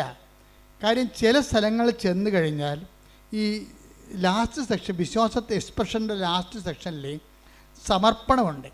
അത് ഈ 12:27 ബന്ധപ്പെട്ടതാണ്. എന്താണ്? ചില കാര്യങ്ങൾ ജീവിതത്തിൽ നമ്മൾ പ്രാർത്ഥിച്ച മാറാത്ത കാര്യങ്ങളുണ്ട്. അതിപ്പോൾ അത് അതിലാണ് മാർക്ക്. അതിന് 80 മാർക്കാണ്, 50 അല്ല 80. പ്രാർത്ഥിച്ചാൽ മാറുന്ന കാര്യമൊക്കെ ചെയ്ത് കഴിഞ്ഞാൽ 9 മാർക്കേ ഉള്ളൂ. പ്രാർത്ഥിച്ചാൽ മാറാത്ത കാര്യം അക്സെപ്റ്റ് ചെയ്യണമെങ്കിൽ 80 മാർക്കാണ് അതിനെ. അതെന്താ ചെയ്യണം? അതുകൊണ്ട് ഈശോ എന്ത് പറയും? അപ്പാ ഐ കമണ്ട് മൈ സ്പിരിറ്റ് എന്ന് പറയും. എന്താണ് അവൻ? ഇതാ അപ്പ എൻ്റെ ആത്മാവിനെ അങ്ങേക്ക് സമർപ്പിക്കുന്നു. അവൻ തല ചായ്ച്ചെന്ന് പറയും. ചില കാര്യങ്ങളുടെ മുമ്പിൽ തല ചായ്ച്ച് കൊടുക്കേണ്ടി വരും. അപ്പോൾ അതാണ് സമർപ്പണത്തിൻ്റെ കാലമെന്ന് പറയണത്. ഉടമ്പടിക്കാലത്തിൻ്റെ അകത്ത് വിശ്വാസകാലമുണ്ട്, പ്രത്യാശയുടെ കാലമുണ്ട്, സ്നേഹത്തിൻ്റെ കാലമുണ്ട്, പിന്നെ സമർപ്പണത്തിൻ്റെ കാലം. സമർപ്പണത്തിൻ്റെ കാലത്തേക്ക് എല്ലാവരും കിട്ടുമെന്നൊന്നും ഞാൻ പ്രതീക്ഷിക്കണില്ല. കാര്യം വെച്ചാൽ സമർപ്പണത്തിൻ്റെ കാലമെന്ന് പറയണത് നമ്മൾ ഒരു നിഗൂഢമായ, ഇന്നത്തെ വചനത്തിൽ പറഞ്ഞ പോലെ ഒരു ഏറ്റവും നല്ല രത്നം കണ്ടെത്തിക്കഴിഞ്ഞാൽ പിന്നെ എല്ലാം വിൽക്കും, അല്ലേ? എല്ലാം വിൽക്കും. 13 എടുത്തേ, മത്തായിയുടെ 13-ാം അധ്യായം. ഏറ്റവും രത്നവ്യാപാരി ഏറ്റവും നല്ല രത്നം കണ്ടെത്തിക്കഴിഞ്ഞാൽ എല്ലാം വിൽക്കും. ശ്രുതിക്കട്ടെ ഹല്ലേലൂയ, ഹല്ലേലൂയ, ഹല്ലേലൂയ, ഹല്ലേലൂയ. യേശുവേ നന്ദി, യേശുവേ സ്തുതി. മത്തായി 13:44. മത്തായി 13:44. സ്വർഗരാജ്യം വയലിൽ ഒളിച്ചു വെച്ചിരിക്കുന്ന നിധിക്ക് തുല്യം. അത് കണ്ടെത്തുന്നവൻ അത് മറച്ചു വെക്കുകയും സന്തോഷത്തോടെ പോയി തനിക്കുള്ളതെല്ലാം വിറ്റ് ആ വയൽ വാങ്ങുകയും ചെയ്യുന്നു. അതെന്താ പ്രശ്നം വെച്ച് കഴിഞ്ഞാൽ ഒരു നിധി നമ്മൾ കുറച്ച് കഴിയുമ്പോൾ ദൈവരാജ്യത്തിലേക്ക് വരും. ഈ മനുഷ്യരാജ്യത്തിൽ നിന്നൊക്കെ നമ്മൾ മാറിയിട്ട് അവസാനം ദൈവരാജ്യത്തിൽ ക്രിസ്തു വസിക്കുന്ന ദൈവരാജ്യത്തേക്ക് എത്തുമ്പോൾ ക്രിസ്തുവാണ് ഏറ്റവും വലിയ നിധി എന്ന് നമ്മൾ മനസ്സിലാകും. അപ്പോൾ ക്രിസ്തുവിനെ നേടാൻ വേണ്ടി പിന്നെ എന്തു ചെയ്യും? എല്ലാം വിൽക്കും, ആശകൾ വിൽക്കും. നമുക്ക് കുറേ വിൽക്കാനുണ്ടാവില്ല. നമ്മുടെ പ്രാർത്ഥനയുടെ എന്തുമാത്രം ആവശ്യങ്ങളാണ് ഉള്ളത്, അതൊക്കെ നമ്മൾ കോംപ്രമൈസ് ഒത്തുതീർക്കും. എന്താണ്? നിൻ്റെ പ്രാർത്ഥനയ്ക്ക് ഉത്തരം ലഭിക്കുന്ന ഏറ്റവും വലിയ അൾട്ടിമേറ്റ് ആൻസർ ആരാണ്? ക്രിസ്തുവാണ്. അതുകൊണ്ട് ക്രിസ്തുവിനെ നേടാൻ വേണ്ടി ഞാനെല്ലാം കുപ്പയായിട്ട് കരുതണം. Take the word of God. ശ്രുതികട ഹല്ലേലൂയ ഹല്ലേലൂയ ഹല്ലേലൂയ ഹല്ലേലൂയ. യേശുവേ നന്ദി, യേശുവേ സ്തുതി. ഹല്ലേലൂയ ഹല്ലേലൂയ ഹല്ലേലൂയ ഹല്ലേലൂയ ഹല്ലേലൂയ. യേശുവേ സ്തുതി. ഹല്ലേലൂയ ഹല്ലേലൂയ. ഫിലിപ്പി 3:7-8. ഫിലിപ്പി 3:7-8. ഇവയെല്ലാം ക്രിസ്തുവിനെ പ്രതി നഷ്ടമായി ഞാൻ കണക്കാക്കി. ഇതെല്ലാം ക്രിസ്തുവിനെ പ്രതി നഷ്ടമായി ഞാൻ കണക്കാക്കുന്നു. ഇവ മാത്രമല്ല എന്റെ കർത്താവായ യേശു ക്രിസ്തുവിനെ പറ്റിയുള്ള ജ്ഞാനം കൂടുതൽ വിലയുള്ളതാകയാൽ സർവവും നഷ്ടമായി തന്നെ ഞാൻ പരിഗണിക്കുന്നു. അവനെ പ്രതി ഞാൻ സകലവും നഷ്ടപ്പെടുത്തുകയും ഉച്ഛിഷ്ടം പോലെ കരുതുകയുമാണ്. അപ്പൊ നമ്മളെ ഒരു കാലം വരും എല്ലാം വേസ്റ്റ്, ക്രിസ്തു അല്ലാത്ത എല്ലാം വേസ്റ്റായി തോന്നുന്നൊരു കാലമുണ്ട്. അതാണ് സമർപ്പണത്തിൻ്റെ കാലം. ഒരു കാലം വരും, ദൈവരാജ്യം നിങ്ങളിൽ വരുന്ന സമയത്ത് ക്രിസ്തു അല്ലാത്തതെല്ലാം വേസ്റ്റാണെന്ന് പറയുന്നൊരു കാലമുണ്ട്. എന്താ കാര്യം? എല്ലാ സാധനവും അവസാനം വേസ്റ്റായി പോകും. എല്ലാ സംഭവവും അവസാനം വേസ്റ്റായി പോകും. നിങ്ങളുടെ മക്കൾ, ജോലി, വീട്, വിവാഹം, മക്കൾ, ഭർത്താവ്, നിങ്ങളുടെ ആരോഗ്യം, എല്ലാ സംഭവങ്ങളും കുറച്ച് കഴിയുമ്പോൾ വേസ്റ്റായി പോകും. അപ്പം നമ്മൾ ഇത് വേസ്റ്റായി പോകുന്ന മുമ്പ് ഇത് വെച്ചുകൊണ്ട് ക്രിസ്തുവിനെ നേടാൻ വേണ്ടി നോക്കണമെന്നാണ് ബൈബിൾ പറയണത്. അതുകൊണ്ട് തന്നെ ചില കാര്യങ്ങൾ നിങ്ങൾക്ക് തരാതെ നിങ്ങൾ ക്രിസ്തുവിനെ സ്വീകരിക്കൂ എന്ന് പറയും. ക്രിസ്തുവിനെ സ്വീകരിക്കൂ. അപ്പം നമ്മളെന്ത് ചെയ്യും? ബുദ്ധിയുള്ളവരെന്ത് ചെയ്യും? ബുദ്ധിയുള്ളവർ ഏതെങ്കിലും ഒരു പ്രാർത്ഥന ആൻസർ ചെയ്യുന്നില്ലെന്ന് കണ്ടാൽ എല്ലാ വാഗ്ദാനങ്ങളും 2 കൊരിന്ത്യർ 1:20 നമ്മൾ ആദ്യം വായിച്ച പോലെ ക്രിസ്തുവിൽ അതേ ആയതുകൊണ്ട് ക്രിസ്തുവിനെ നേടാൻ വേണ്ടി നമ്മൾ നോക്കും. ക്രിസ്തുവിനെ നേടിക്കഴിഞ്ഞാൽ പിന്നെ നമ്മളുടെ തിരികെത്തിക്കണതും പത്രം കൊടുക്കണതും അതുപോലെ തന്നെ രോഗികളെ പോയി കാണുന്നതും ഓർഫണേജുകളെ സന്ദർശിക്കുന്നതും ക്ഷമിക്കുന്നതും എല്ലാ കാര്യവും ചീത്തമായ ബന്ധങ്ങൾ ഉപേക്ഷിക്കുന്നതും എല്ലാം ക്രിസ്തുവിനെ നേടാൻ വേണ്ടി കാഴ്ചവെക്കും. ഇപ്പം നിങ്ങൾ ചെയ്യണമെന്ന് വെച്ച് കഴിഞ്ഞാൽ IELTS പാസ്സാകാനോ PR കിട്ടാനോ വേണ്ടിയാണ് നിങ്ങളതെല്ലാം ചെയ്യണത്. പക്ഷേ ഉടമ്പടിയുടെ സമർപ്പണക്കാലം വരുമ്പോൾ ഇങ്ങനെയുള്ള മാനുഷിക ലോകനിയോഗങ്ങളെല്ലാം മാറ്റിയിട്ട് ഏറ്റവും വലിയ നിയോഗം ക്രിസ്തുവിനെ നേടാനാണെന്ന് തോന്നണം. അതാണ് ഈ സമർപ്പണത്തിൻ്റെ കാലം, ഉടമ്പടിയുടെ സമർപ്പണത്തിൻ്റെ കാലം എന്ന് പറയുന്നത്. അതുകൊണ്ടാണ് ഞാൻ നിങ്ങൾക്ക് ഉടമ്പടി അലൂമിനിയമൊക്കെ തരണത്. എന്താ സിൽവർ ഗ്രേ ഇല്ലേ? Silver grey. പക്ഷേ സിൽവർ ഗ്രേയിൽ വരെ നിങ്ങൾ ഉടമ്പടി പോകുമ്പോൾ ഞാൻ നിങ്ങളെ കൊണ്ടുപോകുന്നതിൻ്റെ കാരണം ഒടുവിൽ ഈ സിൽവർ ഗ്രേക്കാർ തങ്ങൾ ആദ്യം വെച്ച നിയോഗത്തേക്കാൾ വലിയ നിയോഗമാണ് ക്രിസ്തുവെന്ന് അവർ ധരിക്കാനും മനസ്സിലാക്കാനും വേണ്ടിയാണ് അവർ നിരന്തരമായിട്ട് ഉടമ്പടി ധ്യാനം കൂടാനും അവൻ പറയണ പോലെ ജീവിതത്തിൽ ചെയ്യാൻ വേണ്ടി ഞാൻ നിങ്ങളെ നിർബന്ധിക്കുന്നതിൻ്റെ കാരണം അതാണ്. അപ്പോൾ അതിൻ്റെ അകത്തുള്ളിൽ കേസോ വഴക്കോ അസ്വസ്ഥതയോ ഒക്കെ ഉണ്ടായാൽ ഞാൻ പറയും നിങ്ങളത് ക്രിസ്തുവിനെ പ്രതി ടേക്കപ്പ് ചെയ്യണം. കാര്യം ഇതിൻ്റെ പിന്നിലുള്ള സത്യം നമ്മൾ ഇപ്പം കാണുന്ന നിരാശ അല്ല, അതിലുപരി ഏറ്റവും വലിയ ദൈവത്തിന് നൽകാൻ പറ്റുന്ന ദാനമെന്ന് പറയുന്നത് തൻ്റെ ഏകജാതിന് നൽകുന്നതാണ്. അതാണ് ഏകജാതിന് നൽകാൻ തക്കവിധം ദൈവം അത്രമാത്രം ലോകത്തെ സ്നേഹിച്ചു. അപ്പം അങ്ങനെ ചെയ്ത ദൈവത്തിൻ്റെ സ്നേഹത്തിൻ്റെ ഒരു തുറമുഖത്തേക്കാണ് ഈ ആധ്യാത്മികമായ യാനം അവസാനം തുഴഞ്ഞെത്തി വരണത്. അതുകൊണ്ട് ഉടമ്പടി വളരെ സബ്ലിമേറ്റ് ആയിട്ടുള്ള ഒരു വോയേജാണ്, ഒരു കപ്പൽ യാത്രയാണ് ശരിക്കും പറഞ്ഞാൽ. അതിങ്ങനെ ക്രിസ്തുവിൻ്റെ തുറമുഖത്തേക്ക് നമ്മളെ കൊണ്ടുപോയിക്കൊണ്ടേയിരിക്കുന്നത് നിങ്ങൾ തിരിച്ചറിയണം. അപ്പോൾ എല്ലാ കാര്യങ്ങളും നിറവേറുമ്പോൾ ഇടയ്ക്ക് തന്നെ നിറവേറാത്തൊരു കാര്യങ്ങളുണ്ട് അതിനകത്ത്. അത് ക്രിസ്തുവിൻ്റെ കോളമാണ്. അവിടെ നിറവേറേണ്ടത് ക്യാഷ് ആൻഡ് കൈൻഡ് ആയിട്ടുള്ള കാര്യങ്ങളല്ല, മറിച്ച് സമസ്തവും ദൈവം അവൻ്റെ പാദത്തെങ്കിലാക്കിയ യേശു കർത്താവിനെ തന്നെയാണ്. പ്രാർത്ഥിക്കുക. കർത്താവായ ദൈവമേ, ഉടമ്പടിയുടെ നാലാം ഭാഗമായ ക്രിസ്തുവിനെ തന്നെ സ്വീകരിക്കാൻ എന്റെ ജീവിതത്തെ ആധ്യാത്മിക അനുഭവങ്ങളിലൂടെ ഒരുക്കുന്ന നല്ല ദൈവമേ, നിന്നെ സ്തുതിക്കുന്നു, നിന്നെ ആരാധിക്കുന്നു, നിനക്ക് നന്ദി പറയുന്നു. അപ്പൊ ആദ്യ കാലങ്ങളിൽ ഇപ്പൊ തന്നെ ഞാൻ ആ ദീപക്കിന്റെ കാര്യം പറഞ്ഞു. ദീപക്ക് എന്താ സംഭവിച്ചത്?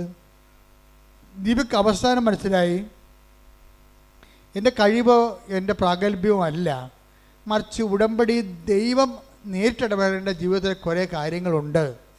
അതുകൊണ്ട് ദീപക്ക് തന്നെ വന്ന് രണ്ടാമത് ഉടമ്പടി എടുത്തിട്ട് അത് കറക്റ്റ് ചെയ്യും, ദൈവസ്നേഹത്തോടെ കറക്റ്റ് ചെയ്യും. ആ സെക്കൻഡിന് അവനെ വേറൊരു കമ്പനി 13 വർഷങ്ങൾക്ക് ശേഷം അവനെ കോൾ ഫോർ ചെയ്യും. പെട്ടെന്ന് ഇൻ്റർവ്യൂ, പെട്ടെന്ന് അപ്പോയിൻമെൻറ്റ്, എല്ലാം ഒരാഴ്ചക്കുള്ളിൽ ഒരു മാസത്തിനുള്ളിൽ അപ്പോയിൻമെൻറ്റ് വരും. ഹയർ പ്രൊഫഷനിലേക്കാണ് അവൻ വരണത്. പക്ഷെ അതിനുള്ളിൽ എന്ത് പറ്റും? ദൈവത്തെ അവൻ കണ്ടെത്തിയിരിക്കും. അതാണ് അപ്പോൾ അവിടെ ദൈവം ഉദ്ദേശിക്കുന്നത് എന്താണ്? ദീപക്കിന് ആദ്യത്തെ പരീക്ഷണങ്ങളിലേക്ക് അവൻ പരാജയപ്പെട്ടതിൻ്റെ കാരണം ദൈവം ഉദ്ദേശിച്ചത് ഏറ്റവും വലിയ നിയോഗമായ ദൈവത്തെ കണ്ടെത്താൻ വേണ്ടി ഈ മകനെ പര്യാപ്തമാക്കുകയാണ്. ഇപ്പം ദീപക്ക് എന്താ പറയണത്? ഞാൻ ഇടയ്ക്കിടയ്ക്ക് ഞാൻ പ്രാർത്ഥിക്കണ മാതാവിൻ്റെ പ്രത്യക്ഷീണ പ്രാർത്ഥന ചൊല്ലിക്കൊണ്ട് നടക്കും. ആ ഹയർ ഓഫീസറാണ്. പക്ഷേ ഇപ്പോൾ ചെല്ലണ എന്താണ്? മാതാവ് ആരാണെന്നും എങ്ങനെയാണ് അനുഗ്രഹം വരണമെന്നും എങ്ങനെയാണ് നമ്മുടെ കഴിവുകൾ വർക്കൗട്ട് ചെയ്യാത്തതെന്നും അവിടെ ദൈവം എങ്ങനെ നമ്മളെ വർക്കൗട്ട് ചെയ്യണമെന്നും അനുഭവം കൊണ്ട് മനസ്സിലാക്കാൻ വേണ്ടിയാണ് ചില സമയത്ത് നമുക്കൊരു ഈടറിവ് ഉണ്ടാകണത്. ആ ഈടറിവ് കാലഘട്ടങ്ങളിൽ നിങ്ങൾ സമർപ്പണത്തിൻ്റെ മേഖലയിലേക്ക് പ്രവേശിച്ചിട്ട് ക്രിസ്തുവിനെ നേടാൻ വേണ്ടി ബാക്കിയെല്ലാം വേസ്റ്റായിട്ട് കരുതിക്കൊണ്ട് ഒരു കൃപയുടെ ഒരു വലിയ യാത്ര നിങ്ങൾ ഉടമ്പടിയിലൂടെ ദൈവം നിങ്ങളെ നിർവഹിച്ച് തീർക്കുകയാണ്.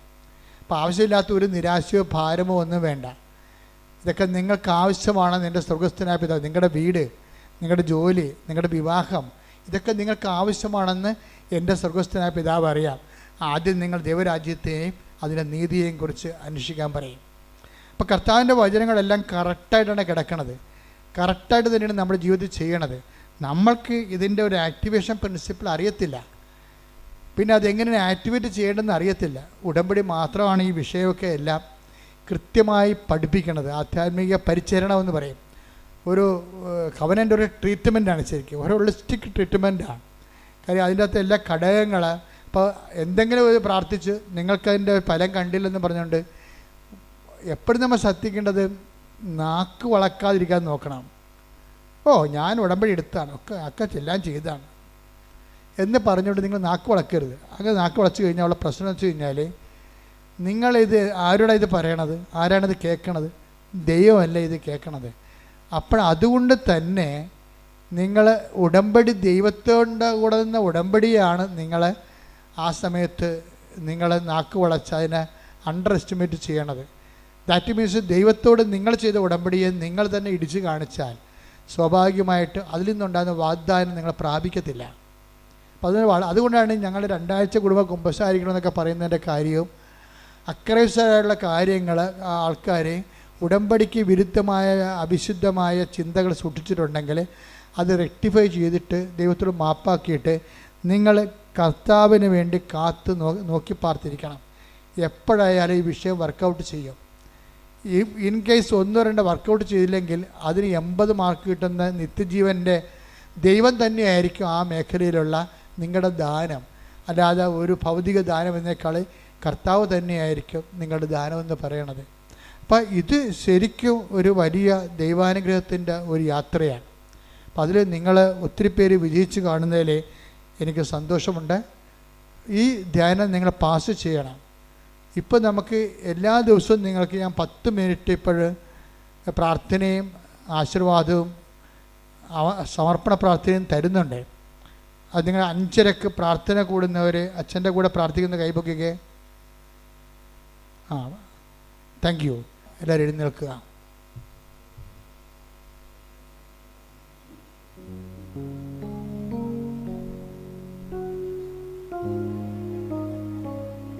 അച്ഛൻ പ്രാർത്ഥിക്കും, മക്കളെ സ്തുതിച്ചാൽ മതി. എല്ലാ മേഖലകളെയും സമർപ്പിച്ചുകൊണ്ട് പ്രാർത്ഥിക്കാൻ പോവുകയാണ്. ഹല്ലേലൂയ ഹല്ലേലൂയ ഹല്ലേലൂയ.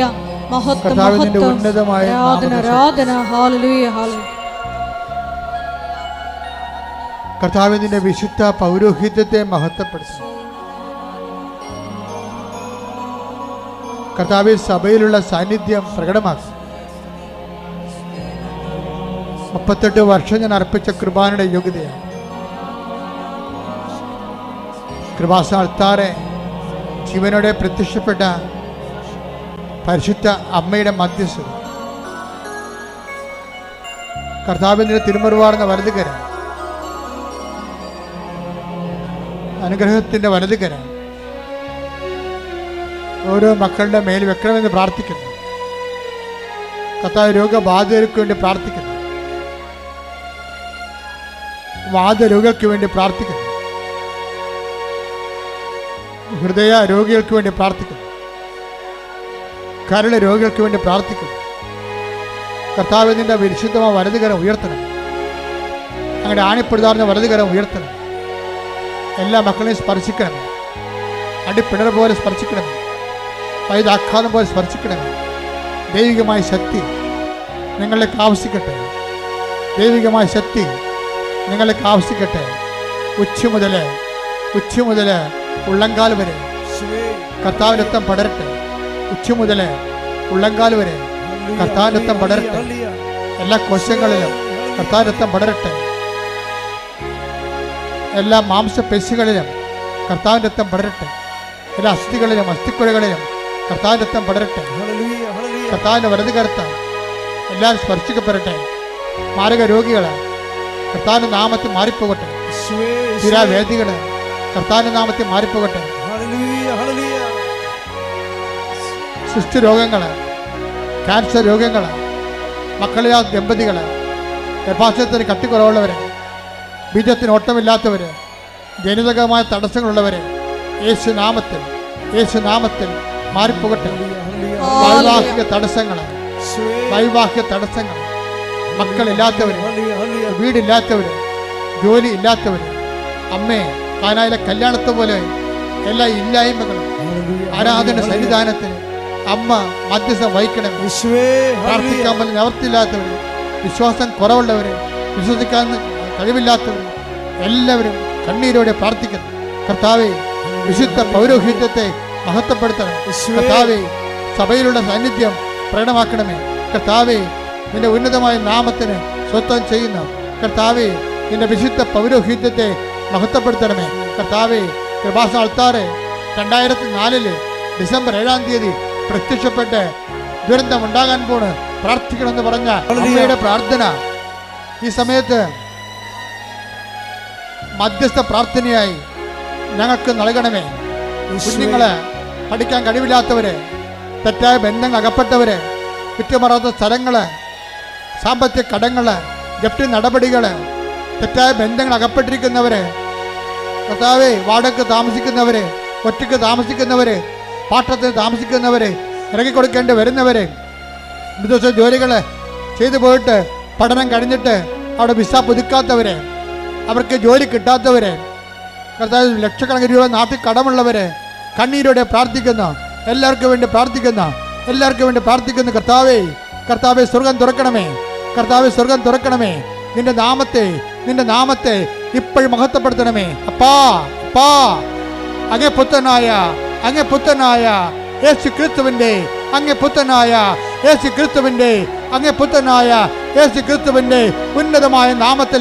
ഉന്നതമായ നാമത്തില് സർവ്വ പാപങ്ങളും, സർവ്വ രോഗങ്ങളും, സർവ്വ തടസ്സങ്ങളും, ജീവിത ദുരിതങ്ങളും യേശുവിന്റെ ഉന്നതമായ നാമത്തില് മാറിപ്പോകട്ടെ.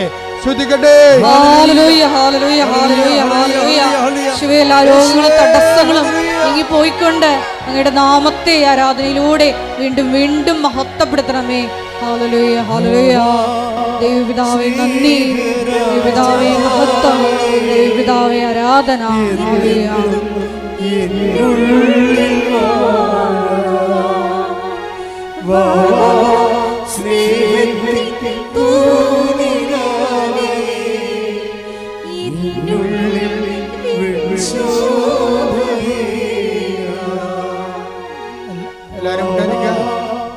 എല്ലാവരും മുട്ടേ നിൽക്കുക.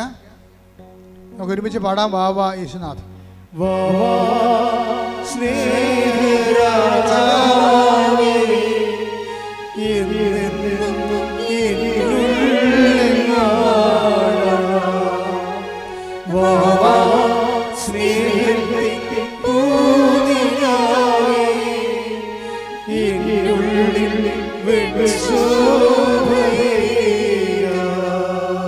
എൻ്റെ മക്കളെ കൈകൾ കൂപ്പിക്കേ.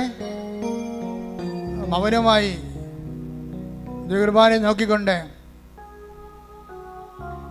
നിങ്ങളുടെ ജീവിത സ്വകാര്യതയ്ക്ക് വേണ്ടി പ്രാർത്ഥിക്കട്ടെ. വ്യക്തിപരമായ ആവശ്യങ്ങൾക്ക് വേണ്ടി പ്രാർത്ഥിക്കട്ടെ.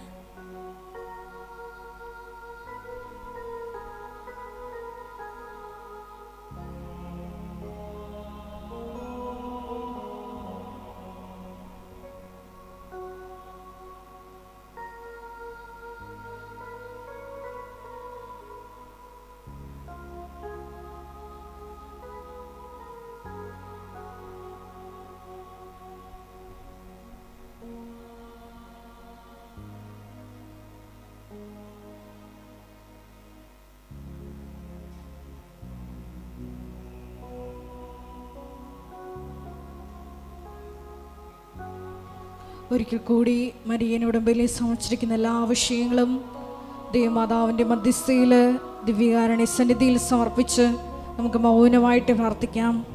വിശ്വാസത്തിൻ്റെയും പ്രത്യാശയുടെയും ദൈവസ്നേഹത്തിൻ്റെയും എല്ലാം ഘട്ടങ്ങൾ പിന്നിട്ടുകൊണ്ട് ഈശോയെ സമർപ്പണമെന്ന പുണ്യത്തിലേക്ക് ഈ ആരാധനയിലൂടെ ഞങ്ങളെ ഉയർത്തണമേ എന്ന് പ്രാർത്ഥിക്കുന്നു.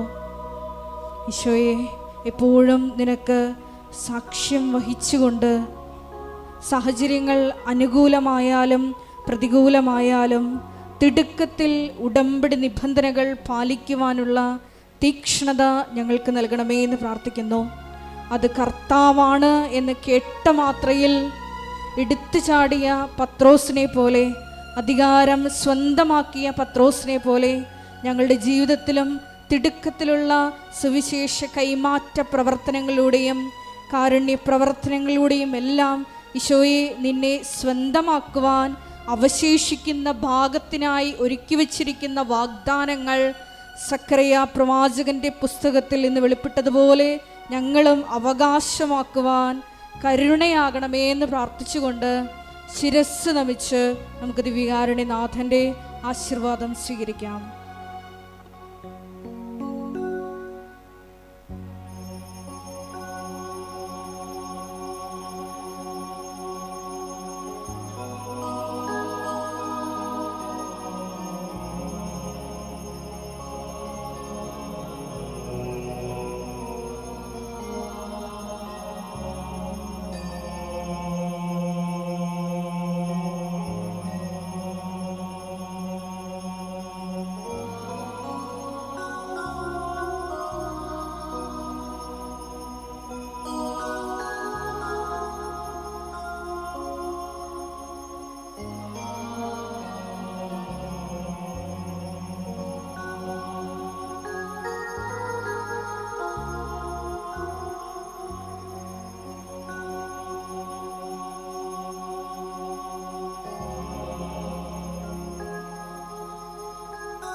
പരിശുദ്ധ